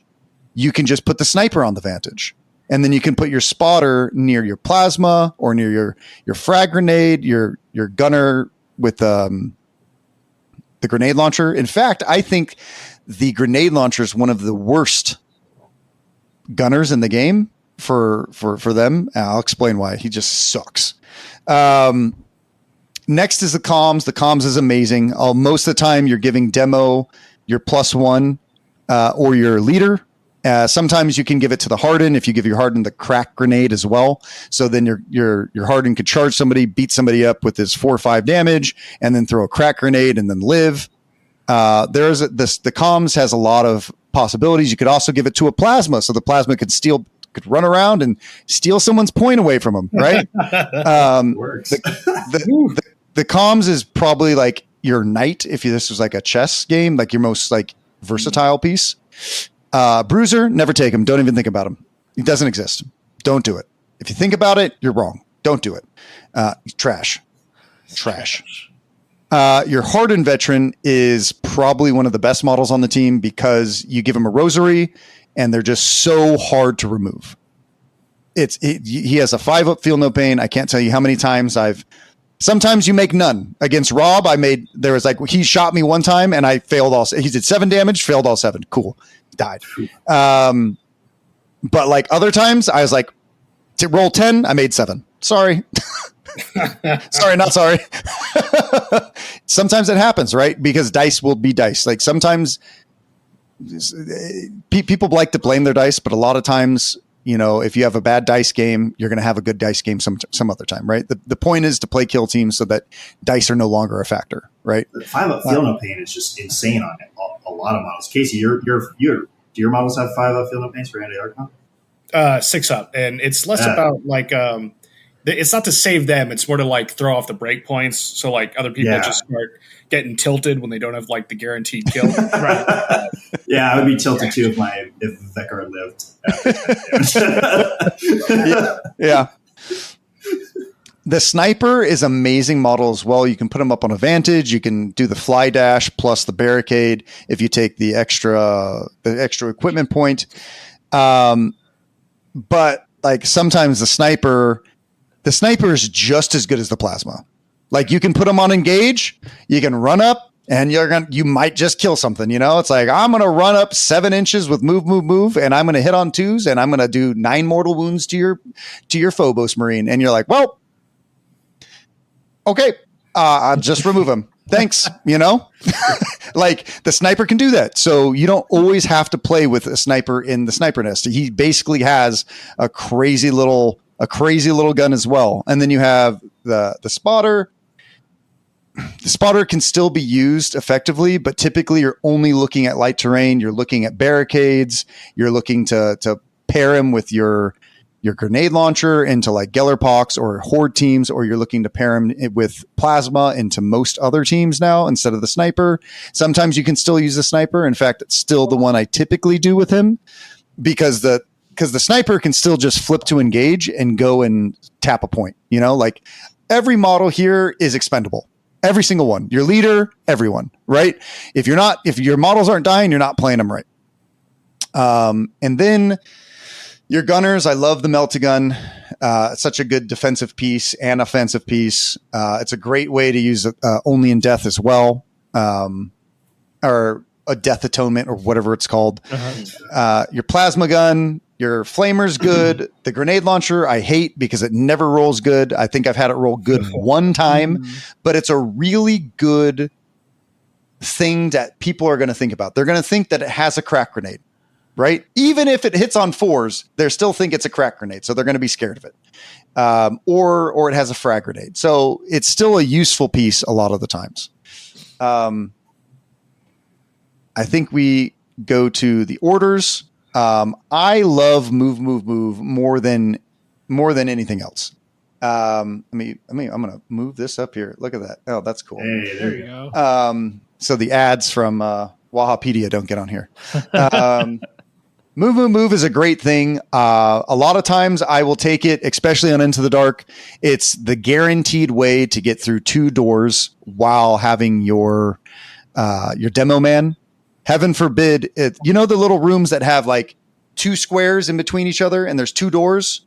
Well, you can get the demo through there and blow up the other side, right? It does take a couple times, but heaven forbid the enemy opens that door up, and then you can just use your confidant to group activate with your dude. Then you both move up. Your confidant can stay behind at that point. Demo man just moves up, kills 1, 2, 3 models behind the door, and he's like, wow, didn't see that coming. Or you just out-activate them, use a GA2 model to open the door, and then your last activation, you use your confidant and your demo man with 3 APL. Confidant moves up to 7 inches, opens the door. Demo man moves up 7 inches. You sacrifice the confidant, and you jump backwards, and you blow it up, and you kill 2, 3 models as well. People just don't see it coming. It's disgusting.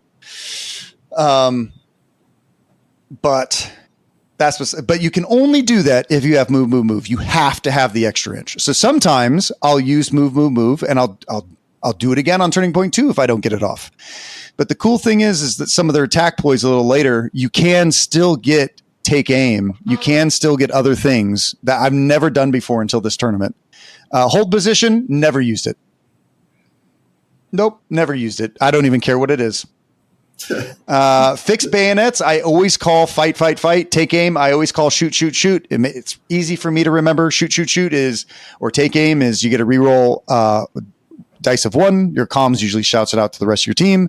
Fixed bayonets, you're rerolling 1s. If you think you're going to get charged by a bunch of mandrakes, it's a great thing to take. You think you're going to get charged by a bunch of goats, it's a great thing to take. The abilities are really, really good. Moving to strategic ploys, there's 2 ways I think to play veteran guardsmen right now. I think you go 5 hot shot las guns. You screw grenades. Grenades suck. I hate them. I don't use them anymore. I never will. Like maybe into novitiates, I'll take one, and I'll try to get around blinding aura, right? Or into elites, I'll take a crack grenade or something like that, or somebody who has 10 wounds, maybe scouts. But most of the time, I'm not going to take grenades that much. Maybe I'll take one just for the threat, but that's besides the point. Overcharged las guns, you can take with your equipment points. You can give yourself 5 hot capacitor las gun packs.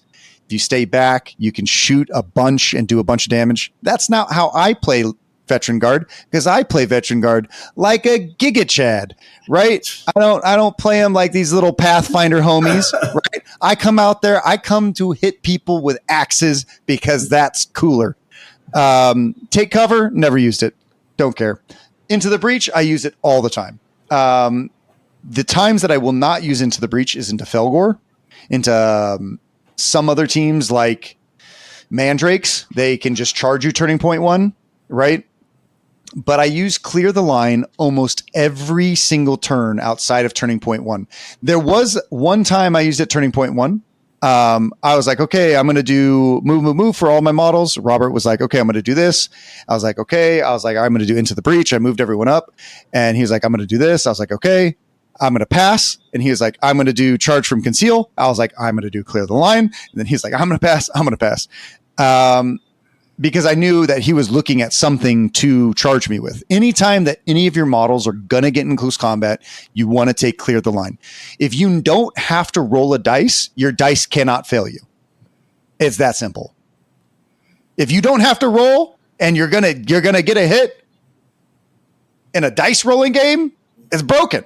It's broken, you know? Especially if you have a bunch of hand axes, right? I take between 3 and 4 hand axes every single game, except in Scouts. I think I took one. I think I took a crack grenade. Yep. A hand axe. The rosary. Yeah.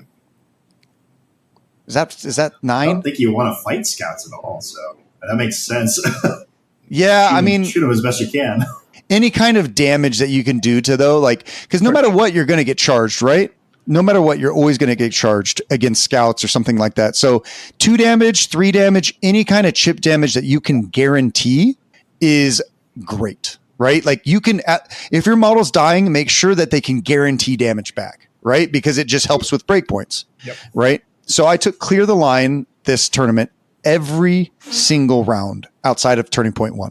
Yeah. I would always make sure I did that. I had enough for that, and I had enough for only in death, right? So I really rarely ever rolled re-rolls. I think the only time I did was against Brad, and I think I whiffed 3 dice on my Melta, and I was like, I really need to kill his Nemesis Claw leader, and I rolled 3 more, and I missed them all again. You know? Yeah. Tactical ploys, inspirational leadership. I did use that quite a few times. What that means is that anytime during your leader's activation, you can shout out orders of a specific order to everyone. So if your leader's going to charge in at the end of his charge or at the beginning of his charge, he might yell out, fight, fight, fight, or, affix bayonets. So you get a reroll 1s, pretty good. Maybe before he charges off on a suicide mission, with +1 APL to fight, kill somebody, shoot somebody with a plasma, then die. Maybe he shouts out, shoot, shoot, shoot. So whoever comes up and kills him, they can turn around and re-roll 1s into the next model, right? It's a very good ploy. I don't use it all the time, but it is useful, especially when your leader is gonna go kill himself or herself. Death and Atonement is the only in death ploy that we keep talking about. This is the biggest ploy of knowing when to use it. Yeah. Right? Typically, I will use it on a model that I know needs to die or is going to die, that I can trade for a point, or I need to hold a model in close combat. That's the best time to use it. I'll also use it on like the leader or the Meltagun or something like that. So that, so that is very strong. Combined Arms is really good as well. Combined Arms is you get to re-roll a bunch of dice. If you miss dice, if you've already shot a model, you can shoot them again. And if you roll all 2s, you get to roll them all again. Tac Ops, the only one that's worthwhile, I think, is Stand Fast. Is that the one? Hold 2, hold more at the end of any turning point. Yeah, when you hold 2 objective markers and you hold more, you score 1. I take that pretty much every time, every game. It's really good. Boots on the ground is awful. Glory and Death, you take it into Custodes. That's it. Like literally, that's it. I don't think that you take it anywhere else. Maybe Intercession, but yeah.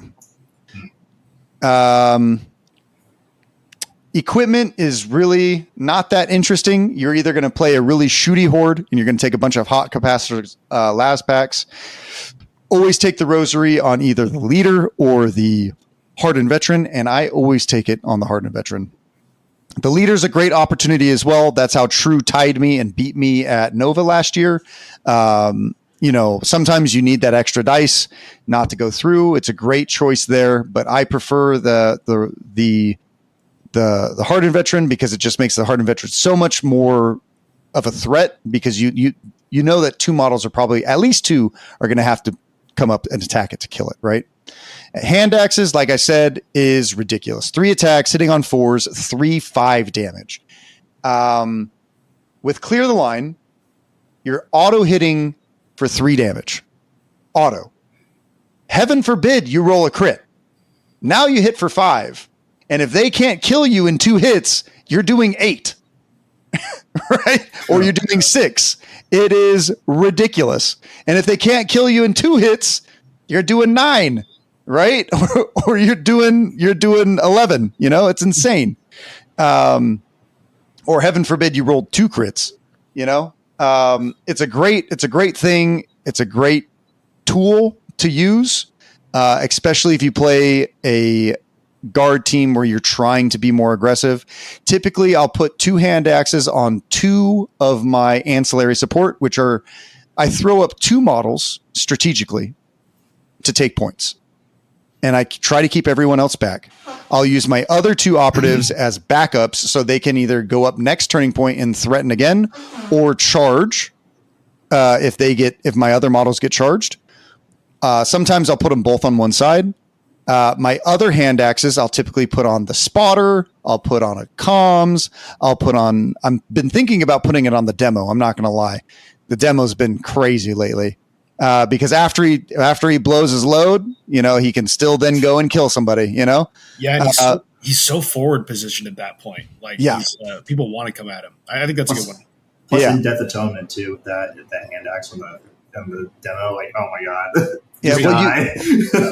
You cannot use melee attacks when you're dead, right? But if somebody's playing a melee team and they have to come and kill him after that and they have to come and melee him to kill him, then you're doing another 3 damage afterwards, right? So they're like, oh, or 5 damage. Heaven forbid, 8 damage. Any damage when they're supposed to be dead, it's bad. Yeah. So Trench Shovel is good. I've used it on occasion on Into the Dark when I don't want to have to pay for a secondary scouting option, or if I want to use flip and dash, sometimes I'll use a shovel on Into the Dark. Then somebody just can't move. So a shovel is if you ever move, if you dash, if you do anything, you lose cover. You gain cover until you move, right? And you're considered light cover. And if you're always in conceal, Vet Guard have 3 operatives that can shoot from conceal. You have the demo, you have the spotter, and you have the sniper, right? So it's a good tool in the right circumstance during the right match. Frag grenades, they're frag grenades. I mean, you can do some spicy stuff by trying to alpha strike and getting 2 of your operatives, giving a guy a fly dash, move up with your crack grenade or frag grenade, have move on, move 7 inches, throw your crack grenade. You know, now you have like a 16-inch threat range. Okay, that's cool. Your model's dead. You didn't score any points. Hopefully you killed somebody. Maybe you didn't. You know, I don't like those super risky plays, right? But they have a place in the game for sure. The chronometer, a lot of people play. I never use it. Jimmy Kelly and me get in this conversation a lot. He loves having first turning point or whatever. Me, I don't care.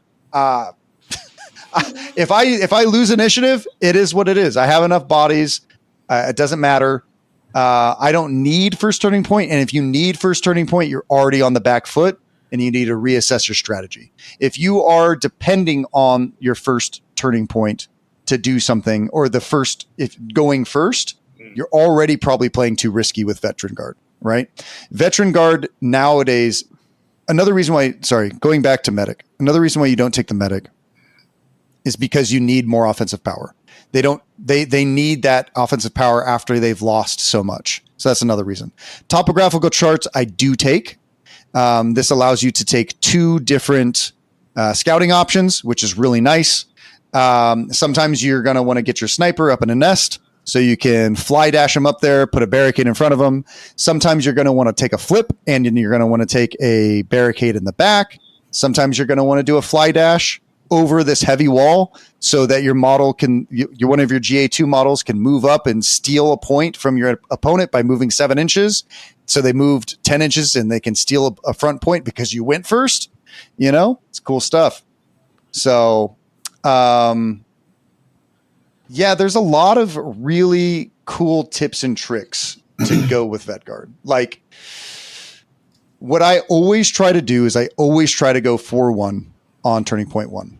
A lot of times, if you don't go first, you can't go. And everyone and their mom, every competitive player loves going second. I don't know why. Like, they're like, oh, I get to guarantee the tiebreaker on turning point 2. It's like, okay, that's cool, buddy. But I just stole your point. Is that worth it? I don't think so. You know? I just put so much pressure. Oh, that's okay. I'm going to kill your guys. I let you kill 2 people. And then heaven forbid I go first again next turning point. I'm going to steal them again. You know, and if I don't, whatever you put up there, I'm going to kill, and then I'm going to take it over next turn, right? I think the new strategies with Veteran Guard is that you need to play them much more cagey turning point 1 than you typically would. Because you used to be able to just go ham and throw them out there, but I don't really think that's necessarily the way to play the team anymore. There's another really spicy tool that you can use. A lot of times I'll into the breach on turning point 2, turning point 3, or turning point 4. Sometimes I have enough models in my backfield for that long that I really need to do a really fast push late game in order to get that extra 3 inches of movement to steal another point from somebody, because I'm doing move again, or I'm doing this, or I'm doing that. Into the breach is such a good tool for like your operatives that haven't moved all game, your spotter that hasn't moved all game, your comms that the leader's finally dead, so he can't shout out any orders anymore. So now the spotter needs to the comms needs to get upfield, right? So you pretty much never use dice to reroll anymore. You're using everything with your ploys, right? Right. It's pretty interesting. Another good one is open board. You have your demo still in your backfield behind a door. They don't move a model up close enough so that the demo can kill him. So he activates and they're like, oh, cool. The demo's activated. I'm going to move people over here. I'm not scared anymore. Okay. The comms is now going to give the demo +1 APL. Heaven forbid you get first activation, turning point 2, turning point 3, whenever this happens. You can then use into the breach. So now the demo moves up 3 inches. And now all those models that they thought were safe, you then do move. You can then move another 7 inches, plant 1, right? So now it goes from a 10-inch threat range to a 13-inch threat range, which is nearly half the board, right? With the +1 APL. And then you can kill 2, 3, 4 models. You only need 1 shot. You know, the Games Workshop knew. They're like, hey, don't give it to them every turn because it's broken. It still is broken, even with a 2-inch blast, you know, not 3-inch anymore. It can't go through walls anymore. I get it. Octarius, you know, they're trying to nerf Vetguard on Octarius. I get it. Okay. It's still pretty disgusting. There's a lot of cool tips and tricks that you can do with the team. But I think the hardest thing about the team is that you have to know what you want to do into every single team. I've been maining this team for 2 years. So if there's a brand new team that comes out, I have to play them a couple times to figure out what I want to do into them. Mandrakes, I kind of got lucky. I was like, hey, I kind of like doing a bunch of hand axes. Oh, it kind of works. Cool. Did you guys notice any other Vetguard tricks or things that you guys saw that really surprised you that I was able to pull off into either one of you? Oh God. You just described the demo mine one. I think that there's some more nuance there. I did do that into you too. I think I did. I think I remember. Yeah. Well, yeah. So we hitched with a -1 stun on that guy, so you couldn't get it off turn 1, and then turn 2 you blew the whistle so we could dash out and then get that 7-inch move. Do it. The tech there that didn't go off, but that I still think is very good tech, is being able to GA2 engage a guy. so that you can move past any blockers and still catch a bunch of dudes. That's what the confidant is for. You can you can use that move with the confidant charge a model that's relatively far, move the demo man into engagement range, place it behind the guy, catch even more models, and then dash them away, and you're like, oh my gosh. That was really hot tech. I liked that a lot. And then, being able to flex with I agree with you, the move, getting that extra inch was super hot, especially in like late game when there's not as many models on the board. Being able to just run in a different direction, do a different lane, basically, and tap it. You're talking a lot of smack about the grenade launcher, but I actually really like how you played him in our game, where you basically kept him in the back line the whole time as a flex around to whichever flank was weakest, because it added that dissuading element. He's like a distraction carnifex. Him and the and sometimes I never shoot with him. I just score points with him, or I'll sacrifice him to the Mandrake's gods. A body's a body. I think in the game with me, like that, just the free dashes, the extra movement, like that first like turning point one setup on open boards, especially when at least on the train we were playing on, it's just there's not a lot of places to hide past your deployment. I think the only cover, at least for like the first 6 inches, at least for you, was like the biggest building on your center. So it's like, but you put all these barricades, like really awesome spots, and all these models just were right in my face, turning point 2, and it just makes it impossibly hard when they don't come off conceal to shoot for me. Yeah, so you can totally. If you find yourself on Chalneth, you find yourself on a board that doesn't have a lot of vantage or other things, you can actually use your barricades to help spread out into blast teams and stuff. You can put barricades behind you. You can put barricades in front of you. The thing that you have to remember is that Into the Breach has to happen when you have to move towards your enemy. So a lot of times, instead of like putting them directly on the line, you want to put them just like a millimeter behind, right? So you can actually dash to the left and forward, right? And touch like a building, or you put your barricades 3.5 inches forward, 3 inches forward. So you're within cover, so that you can just spread out. There's a lot of times where I've played Pathfinder players where I'll like purposely clump like 3 or 4 people, right? And they're like, oh yeah, this is where I'm going to put this is where I'm going to put my grenade guy. Of course, It's been nerfed. I understand. This is before. I'm talking about before. And so then they're like, oh yeah, I'm going to move up and I'm going to throw my grenade. And then you do Into the Breach and you move everyone over 2 inches away, and you have if you bring the medic, you can have your medic within 3 inches of 4 models in a square, but outside of 2 inches of all models in a square.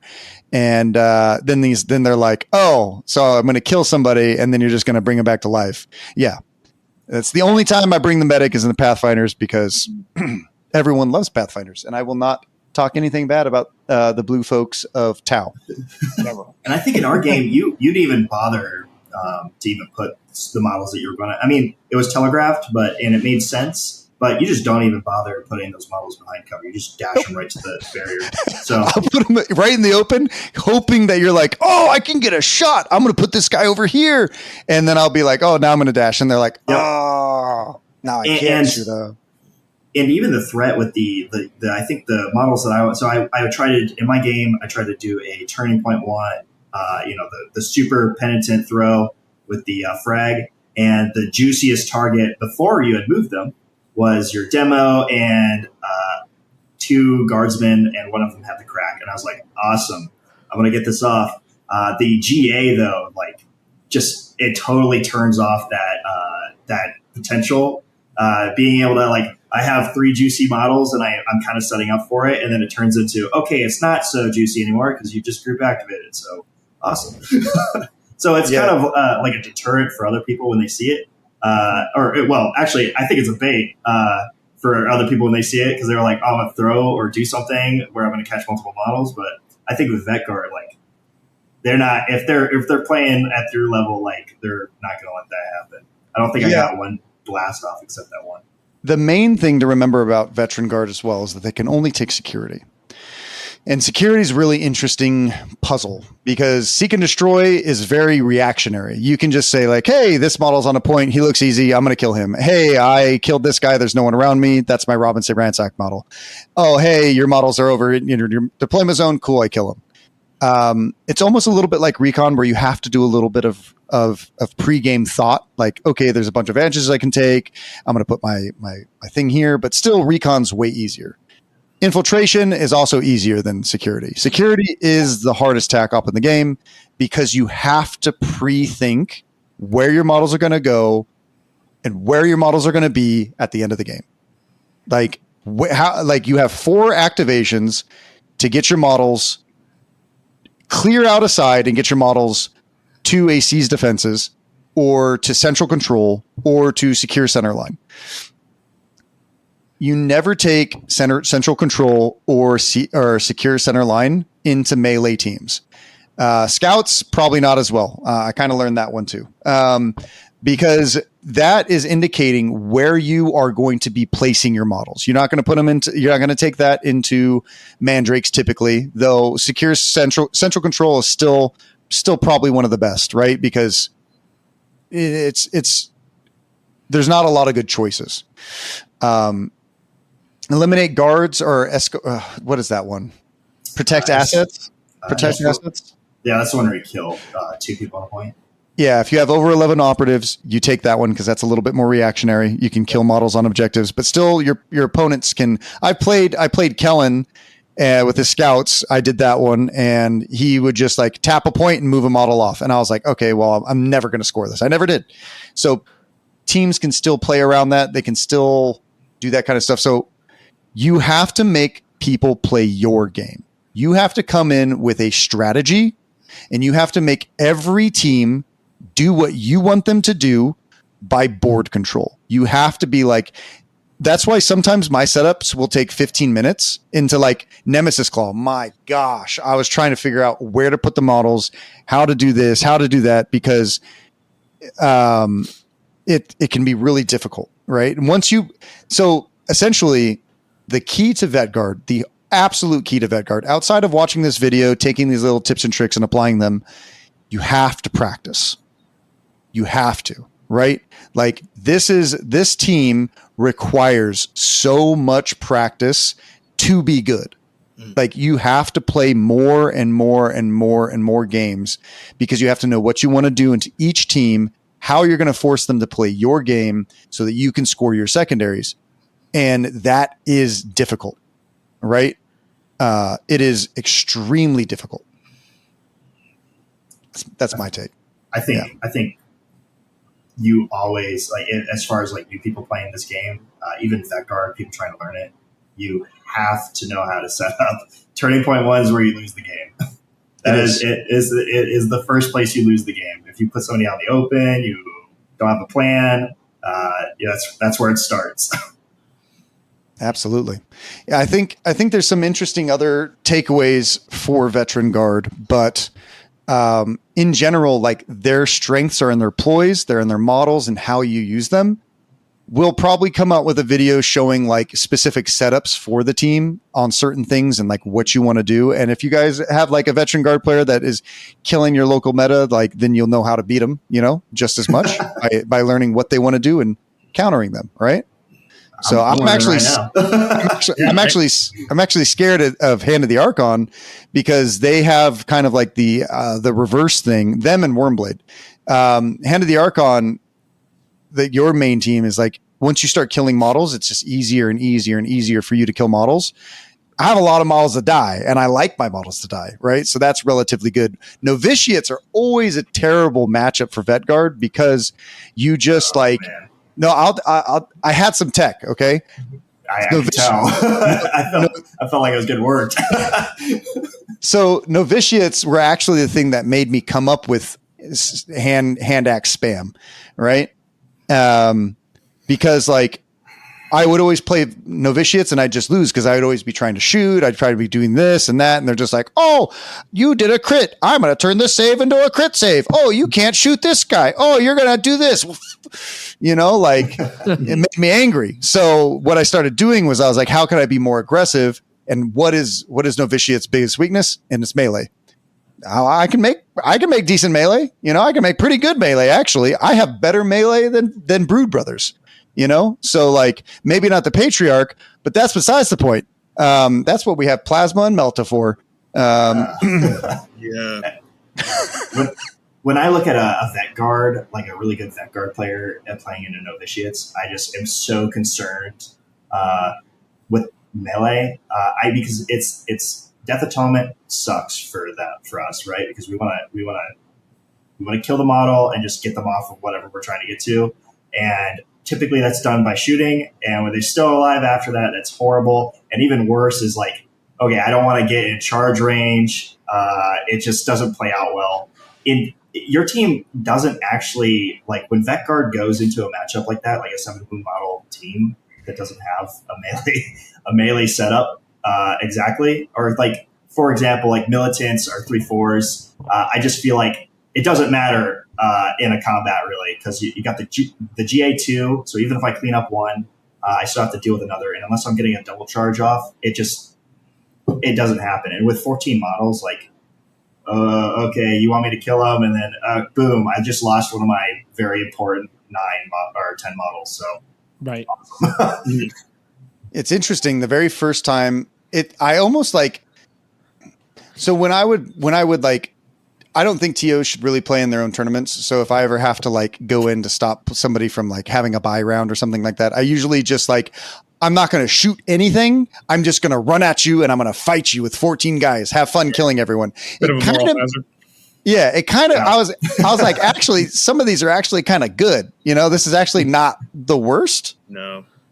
I think when you play one team for a really long time, you hit a plateau for a while, and then after that, you like start dreaming of them, and you get weird and creative. And it gets I'm actually thinking about this because we, until LVO, right? We didn't have any. I think that lit a lot of the bug for the people here. Not to dive too much. No, yeah, you're good. Part, but that's when we started traveling. Was after that it was so inspirational. My first Vet Guard game was against Rami from Brooklyn. He was awesome. Super good guy, really good player. Love those cats. Cats are cool too. The team cats. The cats from Brooklyn, also great guys. The rats. The rats. Those dudes are great. Yeah. My boy Joe has been going to hang out with them. Yeah, those guys are great. That was my first Vet Guard. Obviously thought about it since then. Thinking about it now, I think that actually the Hoda Vet Guard match is really, really interesting, right? Because I think, loot and Into the Dark is still a really tough nut to crack. Hoda struggles with loot a bit, especially Into the Dark, because you have so much of your action economy eaten up by doing mission actions, and you really want to be just pushing. Mm-hmm. One thing that I see a lot of people do, either when they play Hoda or when they talk about Hoda, is just turning on the gas like turn 2, turn 3, and you want to do that, but I think you can be pretty cagey about it, more so than I think you originally anticipate because of Fleet of Foot, right? You can actually start, much like blowing the whistle, you can start further back and then really haul ass those 9 inches and start going from there, right? Or really move up with the 9 initially, and then 6, kill some guys, dash into safety, right? But like you talk about, like the sniper tech, flip a guy behind the barricade, pop him. I've actually, so the counter for that, right, is you dash out or you standard move out with Hoda, or position for some kind of obscuring, right? You can, if you're ready for it, you flip him with the bird, right?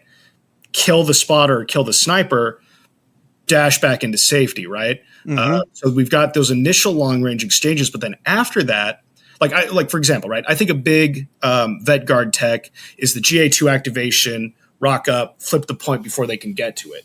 Crimson Duelist will come up, murder a guy, almost unquestionably, and then his buddy cannot perform mission actions anymore, right? Mm-hmm. Which is big play in Into the Dark with the doors, but then also on Loot and Secure, right?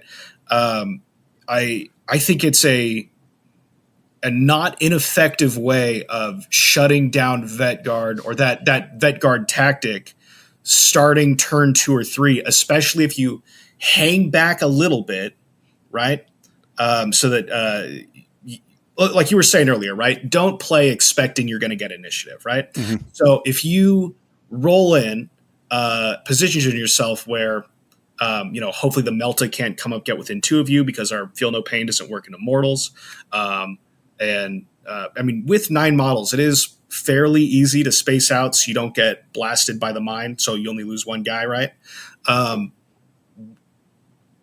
With Vet Guard playing so heavily into the middle and playing so aggressively, it means that we don't have to fully fleet advance up, can just move, get our kills, and then either save it for a nice 3 APL activation later or dash away to safety. So I think that it might be a bit of an uphill battle, but playing overly aggressively might actually play into Hoda's strength. I'm not sure. We should try that sometime. Dude, I'm down. Game. So when Kellen beat me with Novitiates, Liam, he went down. I think it was like 14 points to 4. And he was losing really badly, but he just held back on turning point 3 and 4. He was able to push so hard back that my models couldn't do anything either. Of course, that's back when I used to play a little bit more aggressive, right? And I didn't run hand axes, but I do think that there's a lot of play where people are like, oh, if I don't jump out and I'm not aggressive against Veteran Guard, they're just going to run away with the game. And I don't know if that's true. I don't think that's the case. I honestly, I wish in my game I had just reserved. I wish I had just been like, you know what, it's fine. 2 going 2-4. I think that's what was going to happen. And I was like, you know what, I'm gonna gamble with the wounded demo and take this point and see what happens. But with your team, you just set up for the the demo kills my militant who takes the point, and then he dashes off the point, and then another dude comes and takes it, and we're still in the same position. I'm 1 model down. Mm-hmm. So I think playing slow into Vet Guard is kind of crucial. Like maybe if the Penitent hadn't done that super frag, I could have set it up for a double charge with Reap instead. So I think turning point 1, like Vet Guard's got it down. Like I don't think anybody's got a better turn 1 as for 14 wound or 14 models than them. So you just got to play it slow into turn 1. Well, I totally agree. Yeah. It depends, right? Because if they're overly aggressive, then you absolutely want to start whittling them down, right? But just in a way that doesn't overexpose yourself, so you have the capability. Correct. You do that. But I actually think so much of the game hinges on having models alive in turn 4, like late turn 3, all of turn 4, right? And one of Vet Guard's big strengths is having enough bodies where even though they lose a bunch of guys, they can still hit those objectives and play the secondaries turn 4. Mm-hmm. So if you are if you are too aggressive, right? You just lose on the bodies, right? So who cares if you killed some of them? If you don't kill enough and you have no gas left in the tank to play round 4, you still lose, right? I think it depends on the team, but you got to look at the utility that you have for scoring rather than killing. Mm-hmm. At that point, I think like you said earlier, right? People look at 14 bodies and go, oh my God, I got to start whittling these guys down or else I'm screwed. Right. That is true, but also if you get tunnel vision, you're screwing yourself because they have enough counterpunch to remove you back, and then you don't have as many guys to play the late game. I think it's more of a positioning thing at that point. I don't know yet, but yeah, if you get overly aggressive, you don't want to play Vet Guard's game. You want to play better than you. Play your own game and try to make them react to you and try to stop them from doing what they want to do, right? Like Giacomo probably has the most amount of games against my Veteran Guard, right? Mm-hmm. And like there's like a couple times where like, hand axes aren't great into intercession. I'm not gonna lie. Back in their heyday. I would charge like 4 different guys, hand axe guys into Giacomo's like, dude, and he would be live on one. And I was like, yep, that was fun. That's all I need. He's mine now. He's mine now, my champion of mankind. I was like, yep, well, that's not going to be taken. Absolutely. But like, yeah, I think there's a lot of, I think even with the nerfs, there is a lot of play to the team, but I think they're a very, very, very difficult team to play. And I would say that to win a major or some kind of event with like currently in their current state, 40 to, 40 plus player event or something, you're probably going to need at least 30 to 40 games on both Into the Dark and on Open. So I think that you need at least 80 reps to get there, right? At least. And I don't think that like if you come in with just 5 games on Into the Dark, you're not going to know the tools. Like you need those tools. You need to play against all those different teams in order to know how to play them because you're playing security. You have to know what you need to do into elites, into melee hordes, into shooty hordes. You know who I hate against Vetguard right now is Hearthkin. Hearthkin, yeah, I know I shit on them all the time. And yes, they still suck. I will say it till I'm blue in the face. But they are really bad into Vetguard because I don't have a lot of play without jumping forward that extra 3 inches. And they force you to not do that now with their new buffs.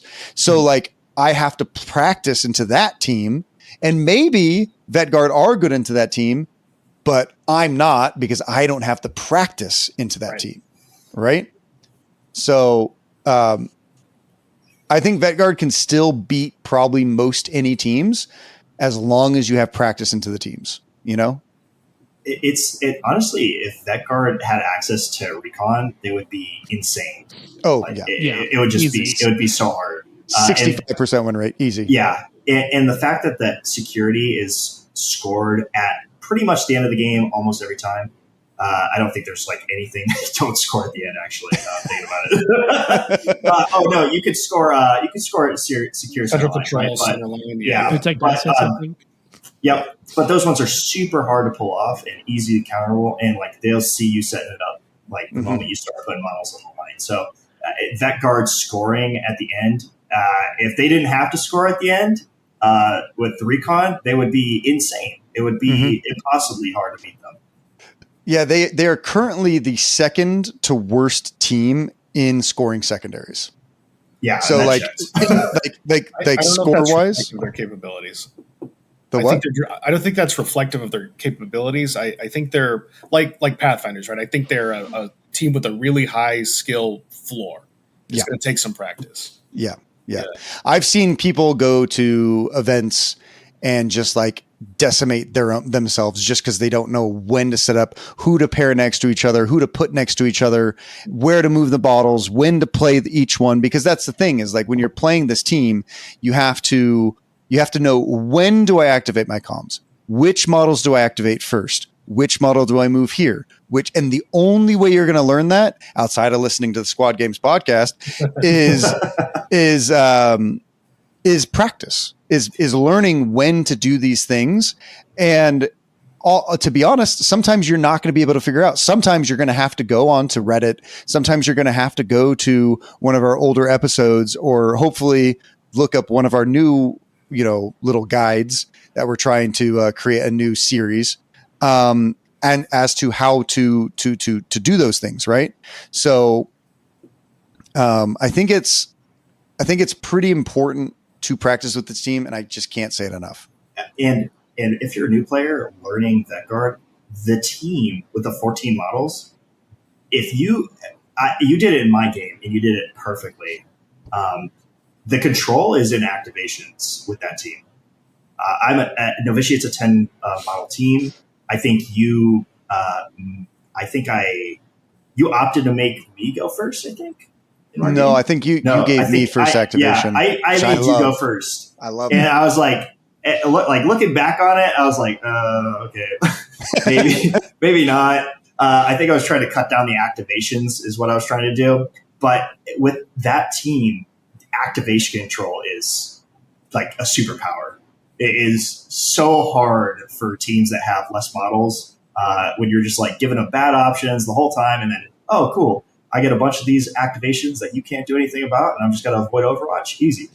Yeah, it's hard because if you give them first activation, right, you're going to get less Overwatch, right? Which I love, and I like stealing points, right? But if you give me second activation, then I'm going to have a lot of last activations, and it's going to be really hard because I'm not going to group activate as much as you think I'm going to, right? I'm going to go for the instead of the 10 activation limit, I'm going to go for the 12 activation limit, so I ought to activate you by 3, like, and group activation for your team is optional, correct? So the extra guys, not the extra guys, but some of the options are correct. So the spotter, he has a can in his statement for his group activation. So he can look at a guy next to him and be like, hey, you see that guy? Well, when you want to go, you can shoot this guy. Now that guy can go right away. The sniper can then be like, yeah, cool, and shoot, right? Or you can wait to the last activation to do that. So like, it's great to do with the plasma. You take the flip and then you can be like, hey, you see that guy? Shoot him. And the plasma is like, yes, sir. I got you, boss. And then all of a sudden, last activation, you flip him to engage, so you can't get shot back. You shoot the guy, you kill him, right? Because that model's already activated. Well, guess what? Now your opponent gets first activation. They kill the plasma. Now you only in death, and you kill the guy who shot him. 2 for 1. Yeah, who needs a medic when you could just literally stay alive? Who cares? Doesn't even matter. Casey down here, like, yeah, fuck. No, I'm also thinking about, like, yeah, I mean, you could, but there's so much utility in just like letting somebody, they have to activate at some point, right? So you let them go. They've already activated. You don't actually have to waste the double activation, right? You can.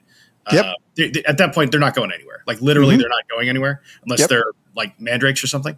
A lot of times you're gonna do the flip activation thing if you're trying to get like first activation. Like, hey, you see this guy? Kill the dude with the shield now, and before your opponent gets to activate, and then you're gonna GA2 because that model's ready and can then move. Right. So typically, like if they've already activated and they're in a bad spot, you can say like, hey, we're going to shoot this guy, but not right now. Yeah. But if somebody messes up in deployment, somebody messes up somewhere else, then you can be like, you can just jump on it real quick with the sniper. So they both shoot from conceal. I think that is the real strength of the team is the flexibility and the pacing, right? The ability to either like jump on it, go really fast, or slow play somebody out in this like long attrition. I think that's kind of when you'll hit the spot with Vet Guard of like knowing when to turn on the gas and when to pump the brakes. Yeah. That's one thing that happened with Mike. When I got the first kill, I was like, oh, there's only 5 models left. Right. And then I killed 2 more. I was like, oh, there's only 3 and I still have 11. And then he's like, oh, this is not good. It's kind of like that thing where it's like there's so many tricks with Vet Guard that you can play mental mind games with your opponents because you have so many activations. If you start putting your foot on their person's throat, in a nice way, because we're all sportsmen here, right? Like when you start doing that, they're going to start second thinking. They're going to start like against the Nemesis Call game. I took so long to deploy. I think I was playing on a time clock. It went from 50 minutes down to 35 before I was fully done. He had 46 minutes left. He took 4 minutes to deploy. Meanwhile, slow Dakotah over here took 15 minutes, 20 minutes, right? And I think it was 15.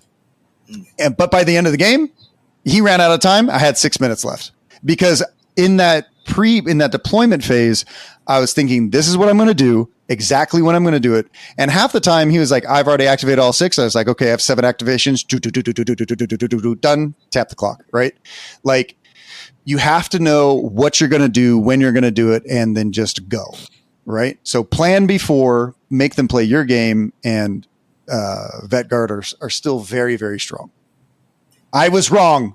everyone. I was wrong. They are not B tier. They are not C tier. No, they're A for sure. Easily. A for sure with the matchup. Only in with somebody who has a bunch of knowledge. So maybe somebody has a bunch of knowledge in Kill Team, so they can just pick them up and play them well right away. But if you're just looking to start the team, you're going to want to build that knowledge. You're going to want to build those reps with the team. And yes, you're going to lose a lot of games. Yes, I've lost. That's why they made him the first team to come out. Yeah. So he had time to finally get good. I lost a lot of games with this team, like a ton of games. But like Michael Jordan said, that's the only way that you're going to be good, right? Failure is going to make you learn. So look at your game. Don't blame your dice ever, right? Never blame your dice. What did you do wrong to lose the game? Right? It's never your opponent. It's never what you do. You could always do something with this team to win. Yeah, sometimes you're going to roll all ones, but you know what? I can still roll all ones and beat people. As many people have. You can just practice games where you don't shoot your opponent whatsoever and just score points and see if you can win. Right? That's how you develop board control. That's how you develop the basic knowledge of the game, is just play the game for its mission and don't even kill anything. See if you can win a game without shooting stuff, or fighting stuff, all sorts of good stuff. I think Vet Guard teaches if you're a new player playing Vet Guard, core mechanics are such a crucial part of that team. Even if somebody just dying in Vet Guard is an extremely important function of the team. And that in Kill Team, I mean, everybody in Kill Team is going to, get eliminated at some point. So Vet Guard, that positioning on where they die, how they do it, and what happened beforehand leading up to that, super critical. And turning point 1, getting that person there, extremely important too. Absolutely. This shows why you're a TO, Liam. Crushing events with this knowledge over here, bro. Fine. I think you should do Casey's the one sweating me out. Yeah. Man, you're side note, Liam, fantastic TO. I fucking love our events so much, man. I love our community. Dakotah, I think you should do a future podcast on bridging expectations and reality, right? Because I feel like every team has that learning curve. Just as a game, it has that learning curve. Vanguard especially has it. Probably Pathfinders as well. But Totally agree. So one of the things that's like in the tournament we just played, right? 3 people left before day 1 was even over, and I felt really bad for them. It's disappointing to see, right? And one of the things I like about our community is the retention and the growth. You guys had massive growth in the not just events overall, but like the marker that is Midsummer Mayhem, right? The anniversary one growing and growing and growing every year. And I think that sometimes people sit down to play a game of Kill Team with this expectation of it's going to be this and it's this battle and I'm doing the thing and however they picture, right? And then they play a more experienced opponent or even somebody new as well, and it doesn't go like they expected. And how do they, But that happens to so many people and they still play. So there's something where people who stay with it and then get their friends in and keep growing it, lose that earlier expectation, but find joy in the new reality of the game. Right. Mm-hmm. How do you, I don't know. That's a different podcast, right? But like, I think that's it's all about community retention, right? Yeah, we can touch on that here. I think that as a TO and as a community organizer, you want to make sure everyone's having as much fun as possible. If you see somebody, their nonverbal communication skills, they look depressed, they look down. As a TO, you go up and you talk to them. Sometimes you give them gifts. You make it so that even if someone's losing, you make sure that they're still having a good time. Because losing, it's like that fear of rejection, right? Like it hits everyone different. Not everyone has ADD like me and is only like focusing on like, what can I learn? Right. Some people have actual feelings, right? And they feel, they feel those losses in a different way than I would. Right. Right. And sometimes it's a lot harder. Sometimes you play an opponent that was really unsportsmanlike. Right. And sometimes it's harder to get over that. I think managing expectations going into events is the number one thing. My first time ever going to an event, my wife said, like, again, this is my wife making me kick people down the well. The Kill Team 2020, and we'll ask Giacomo this question too, but like in Kill Team 2020, when I went to LVO, I am a competitor at heart. I love to compete, and as a content creator, sometimes I have to dial that back. I have to make sure that I am nicer and all that kind of stuff because, I don't want people to dislike me because I like to be liked, and I want to be able to have people stick around. So like sometimes for me as a content creator, I can't be as competitive as maybe as I would want to be. Right. Mm. So like when I went to the first LVO, I came in to knock some dicks in. I wanted to fucking win. I got there. Alec Berryman, the nicest guy in Kill Team. I was number 1 in points. This guy broke my team with a shitty, stupid mechanic of morale, and I couldn't win the game. And I ended up tying and getting 8th place, and it messed with me, right? And I got knocked out of top 8 because of that. But I came back the next day. I got 2nd place in the secondary tournament. I felt good. But like, I think everyone, when they go to an event, they all think that they're going to win. Everyone thinks they're going to win the golden ticket. Everyone thinks they're going to do this. They think that's going to happen. And unfortunately, there's only one winner. There's always ever going to be one winner. And in a dice game and with random missions and maps, there is a bit of luck to it. Sure, you can mitigate the luck. Sure, you can mitigate the dice rolls with skill. And you see that all the time when people always play the place in the top because they have more and more skill. I think it's important to remember not that you're going to have fun. And if you win, awesome. Just do your best. And if you win the whole thing, that's the best you can do. If you don't win the whole thing, then take back what you learned, teach the people from around you, grow the scene from the inside out, right? Because we've seen great players coming from the Pacific Northwest. They rarely ever traveled, right? They're getting better. They get better and better and better because the scene itself is growing. But it's always good to manage your own expectations going into an event. Don't go in there like Dakotah, think you're going to smash some people, right? Like that. Sometimes that's not the right mentality. And I think that's like one of the most important things to remember about competitions. Go to have fun, go to compete in hobby track, until you get to that skill level where you think you can actually destroy everyone and then do it, I think my first, I had LVO, 2023, the LVO, last year's LVO. There you go. Mm-hmm. That was my first ever competitive event. And I was just thinking to myself, oh God, I messed up. I think I literally doubled my games with novitiates there, and I was like, oh no. I did great. I was happy with what I did. I did 20th. I totally came in there though with the expectation of being like, all right, I just want to win 3 games, and I'm happy with that. Like that's where I want to be. I don't want to be first place. I don't want to be second. I want to just win 3 games if I can. And even more importantly, I want to learn a little bit more about this team. So there you go. I think setting a little mini quest is important when you're going to these events to be like, look, if I can't get this, I want to try for this at least. Try this one out. Try this one out too, right? Go to the event and be like, I don't want to drop a secondary. Ooh.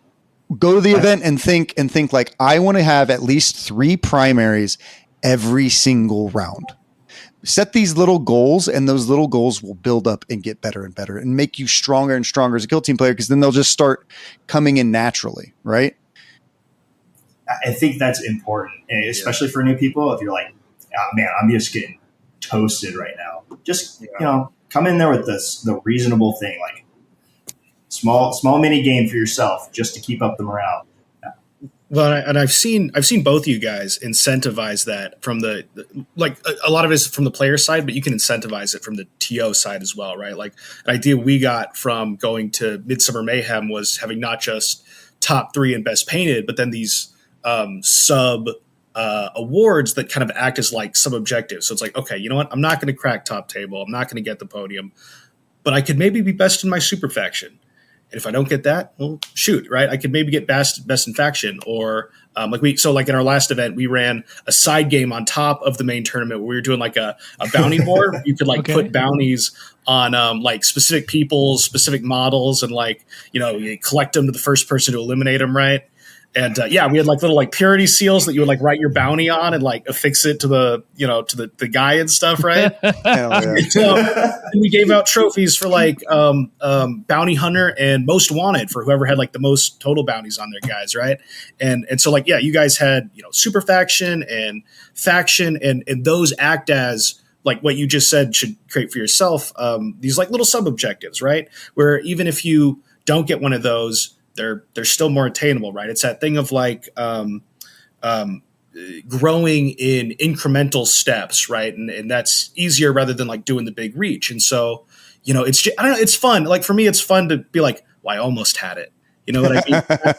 The worst part, I'm Liam. I'm totally the opposite of you. Where like I somehow like a clown just stumble my way into like a top table sometimes on accident, and I'm there and I'm so stressed out. I'm like, oh God, the fact that I can actually do it is the worst. It's over, and it's like the best like feeling in the world. And you end up having some really great games. Like that's how I met Alex Squires, right? Was like ending up with that at Pacific Skirmish, and that was like one of my most favorite games I've ever had. And I just think that as much as it is player incentive, I think, or player self-incentive, you can incentivize other people that you're playing with by just being a cool person, like having a good game with them. And then from the structural side, from the TO side, I'm not saying it's you've got what you've got, right? But adding just those little attaboys, those little call outs or whatever, that even if you don't attain it, well, I could get it next time. Those are great. You know what I mean? It's just like it feels like I want to come back with hunger. Yeah, we took a bunch of trophy ideas from you. I mean, hey, if somebody's copying you, you're doing something right? Dude, we might have to steal your bounty idea. That sounds like a good one. I like that one. You know who I stole it from? I stole it from the Pacific Northwest guys. I stole it from those guys. Yeah, they I was listening to Kill Team Cascadia's podcast, and they were describing a bounty board. I was like, oh my God. It's perfect. Good job, Cascadia. I'm gonna steal it. I'm stealing it shamelessly, but I'll steal it. But it was still a good idea, and we had so much fun with it. And same thing with your stuff is we had such a good time being able to like that's in Super Faction, that's in this. Like people want to play and they want to try something, and it's not going to be first place where they're going to get it, but it's going to be something that they're going to have fun trying to chase it down, whether it be a bounty board or Casey chasing down a top table if he gets there. There you go. Yeah. I think it's so good. And as like anybody, and it could be even you, not even a tournament organizer, but just the person across the table being like, hey man, I got jingle, I got this bounty. Hey, you should kill this guy. Hey, kill Master Chief. He's super cool. Like it just, he's green. You're colorblind. You can't see him anyways, like this at the core, this is a competitive community and I love it, but there is so much fun to have running or playing the person across from you. And it is important to realize that when you're playing the game or watching it. And Giacomo, I love your streams because people who don't always get the spotlight get a spotlight. I think that is so cool because at least when we did it at our event for the streaming, we put 2 brand new people there. Never like, I think this is our first ever event and they were just learning the game on stream. And it's like, that's awesome. That gives them something to go, I'm going to go watch myself be horrible again or whatever. Make this horrible mistake later. You go home and you're like, they show the girlfriend or something. And it's like, hey, look at this thing. And, maybe there's, you can see where they got a rule wrong or whatever. But like truly, who cares? You know what I mean? Yeah. It's fine. They just had fun. I get more of a thrill. For me, it's like the left brain, right thing, brain, whatever it is, right? Like two separate sources of joy where it's like, I love, like Dakotah, I enjoyed our game so much because I'm like, I gotta lock in. You know what I mean? I'm thinking we're trying to activate the neurons, right? It was cool because we were both super sweaty, but we both had a great time. Because that's the other thing. Is like, it wasn't a bad sweaty. It was good. It was good. We're working out. Man. Mm-hmm. Get out of sweat. but there's that, and then there's like I had so much joy. So like running the bounty board, like I put on a big fake mustache and borrowed my girlfriend's hat, and talked like an old timey prospector. Alameda Slim, Alameda Slim, right? People are rocking up, and at the end of the event, they're like, "Oh my gosh, that was so much fun," and that felt great watching people leave like laughing and joking, and I think that, I mean, ironically enough, actually, that's I think. Side note, that's the problem with GW narrative stuff is they try to write the narrative. Fuck that narrative. The narrative is what happened between you and your buddy and the dice and the bottles. You know what I mean? Mm-hmm. That's what you want to facilitate. But it's like two separate things, but they like you can have them both. There's a certain I just hope that people like when you lock into a game, really playing your best and like what you're saying about don't blame the dice. I think that really resonates because it's like, we'll blame them for what? For a loss? Dog, you got to take some L's. Mm-hmm. I'll take it. You know what I mean? It's all right. I think as long as you leave going like, man, next time, oh dude, it's gonna be great. You'll probably lose again, and that's okay. You know what I mean? It's a ton of fun. Man, I love meeting new people. Yeah, me too. I love playing new people. Gee, what do you do to the same thing when you're going into events? Because you have a different mindset as well.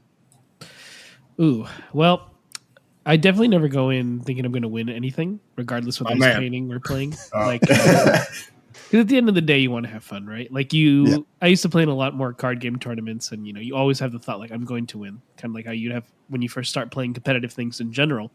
But it doesn't turn out that way. So you want to kind of share a lot of those things with friends, and hopefully they keep sharing with other of their friends, and then you have a better time with everyone around you. Or you do what Alex Popov does and a few other people do and just give gummy bears to people, because consolation prizes like buying a beer for someone is pretty good.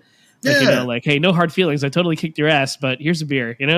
Those little moments help them out. Yeah, they do. I think there's some other good things is as competitive, what I want to try to do as well is I watch lots and lots of Kill Team. I may not play a lot of Kill Team, but I watch tons and tons of Kill Team. At LVO, 1,578 games were played, right? I walked around and I touched every single table at least once, every single round, right? I would go around it actually probably multiple times. I would walk around through every single table, looking at people, watching people, that kind of stuff. There is people out there that do have more of a toxic competitiveness, right? And I think both Liam and Casey here are both exemplars of somebody who can be very competitive, but also have great decorum and great personal skills with other players that I think sometimes lacks at those upper echelons or even mid tables, right? Sometimes you just have a bro being a bro, and sometimes it's just like, bro, don't be such a bro. You know what I mean, bro? Mm-hmm. Sometimes it's too much, right? So the thing is always remember when you're going to events, right? You are there in influencing how other people are going to view the event, right? I think last year's LVO or this year's LVO, this past one, was absolutely phenomenal. I didn't get any negatives. Maybe people were talking shit behind the scene, but hey, it didn't get to me, right? Everyone seemed to enjoy it. Everyone loved it. We didn't really have any drama. And I think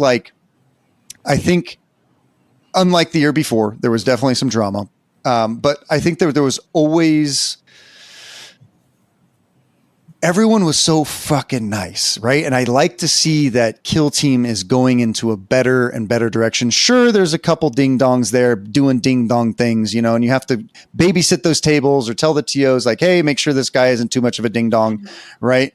Stuff like that, right? And I think it's relatively important to, as a TO, to keep an eye on those kind of players, because they're going to objectively make your event worse, right? And my thing is to everyone is don't be that guy, right?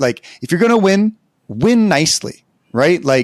You don't want somebody to walk away and be like, man, I hate so-and-so. That was the worst game I've ever played. Right. Or they came up to me afterwards and they offered unwanted advice and I really didn't enjoy that. There's a lot of things that can happen to people that, you don't want You don't want like, you might not mean it. You know, like sometimes I've given unwanted advice, and I found out that somebody was saying like, I really didn't want this advice, blah, blah, blah, blah, blah. I brought stuff the next day because you don't want that, right? I brought stuff to people the next day. I gave them like things and stuff like that to cheer them up. And, you know, like, I was like, hey dude, like, I'm so sorry. Like if you felt any way, you know, I was just trying to be helpful. You know, I won't offer unwanted advice in the future. I'm so sorry. Yada, yada, yada. But it's important with especially women in the scene, children in the scene. We want to keep those people around. We want to keep them coming back. We want to keep other people in the scene. Because I do know tell friends about it and bring them to a great time. Yeah. You know? I unfortunately know too many people who have quit Kill Team because they have had a bad game against people, right? And that does happen sometimes in competitive. And I would say it's extremely rare. It's still rare, but it does happen. So just make sure you're not that guy or girl, right? It's okay to play hard. Just remember, you want them to come back and play again. Yeah. You want to play again. Nobody. If nobody wants to play you, how's it good if you're at the top? Nobody wants to play. If they roll 4 6s, give them a high five. You know, like holy crap, my dude's so dead. All right, good job, man. Fuck. Damn it. The odds are so likely that like the person you play at your store or at event, especially an event, because there's so much time between them, the person you play on that one day is not going to be the same player at the next event or the event after that. Like they're, however much they practice or whatever, but like they'll probably be better. You'll be too, but like you're never going to have the same experience twice. Like it is so fun playing somebody at one event and then a couple events down the road, you get that rematch. Like, oh my God, they're like so good now. This is awesome. I don't know. I think remember like plastic is plastic, but like people are people, right? Mm-hmm. And not everything is universally applicable. Like, so me personally, before a game, a lot of people will be like, hey, here's like a token or a thing. And like, it's really cool.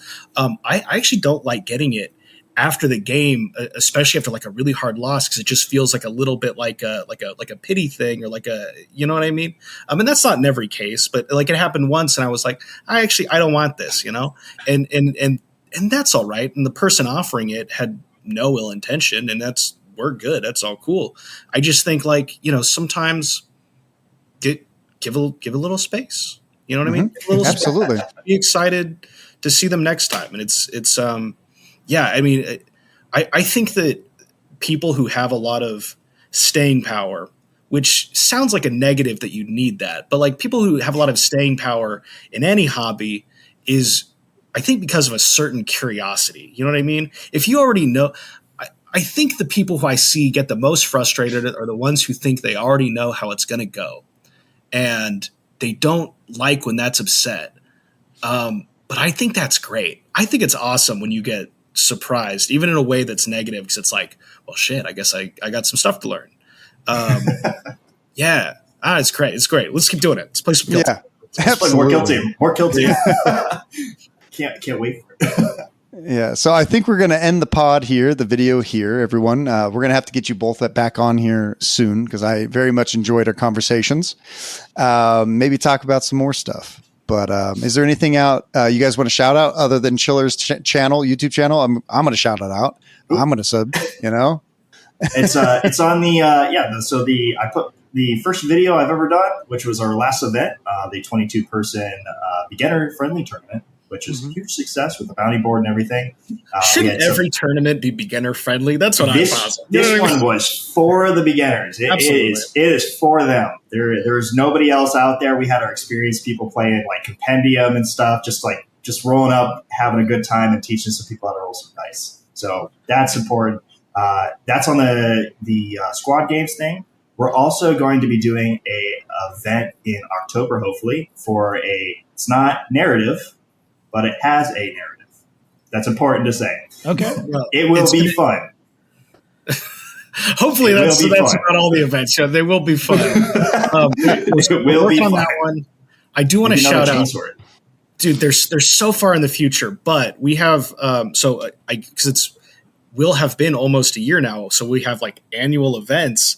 Our Christmas event, which we'll do like in the first, second week of December, because people travel later, but is a ton of fun. We have like Santa makes an appearance. There's like presents on the battlefield and shit.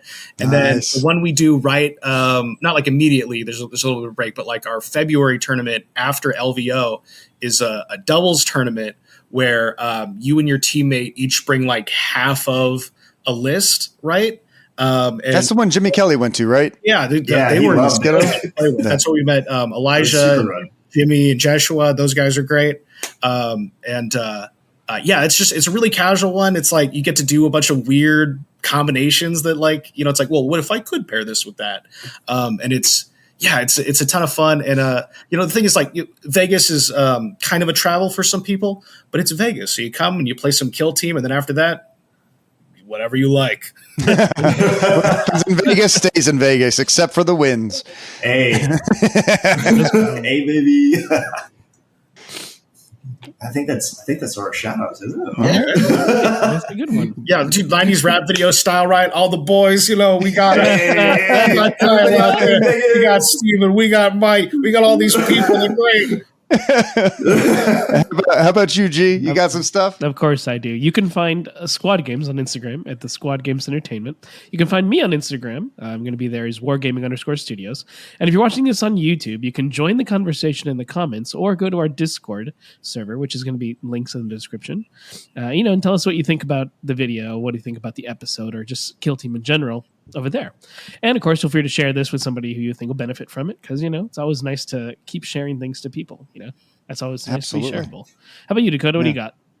Oh, I got others. We don't only make podcasts. We also have a stat show. If you like stats, if you're a nerd like me, like that, we have Meta Watch that should be coming up hopefully next week, because it looks like it's going to be the middle of the data slate. So we're going to go do a deep dive and see how those buffs and nerfs have affected the teams. And we're going to have some top level players on there talking about stats, people who enjoy that kind of stuff. And then we also do the Hobby Highlander. So if you like hobby, you like painting, you like seeing this kind of stuff, we do we test a bunch of paints blindly from different brands to see what is the best white, what is the best silver, what's the best gold, and we've recorded videos. We've recorded 9 of them thus far. I think we're on episode 4 now. Episode 5 will be coming here shortly. And, we really enjoy that. I'm also editing a How to Paint Master Chief video, and hopefully me and G will have more exciting news about other announcements, painting other teams and other stuff here as well on Squad Games. So not only that, but, terrain videos, all that kind of stuff. So if you like that kind of stuff, subscribe to our YouTube channel. If you like the podcast, go give us a 5-star rating on Spotify, or just give us a like here on Squad Games Entertainment channel. So that's me. Till next time, guys. See ya.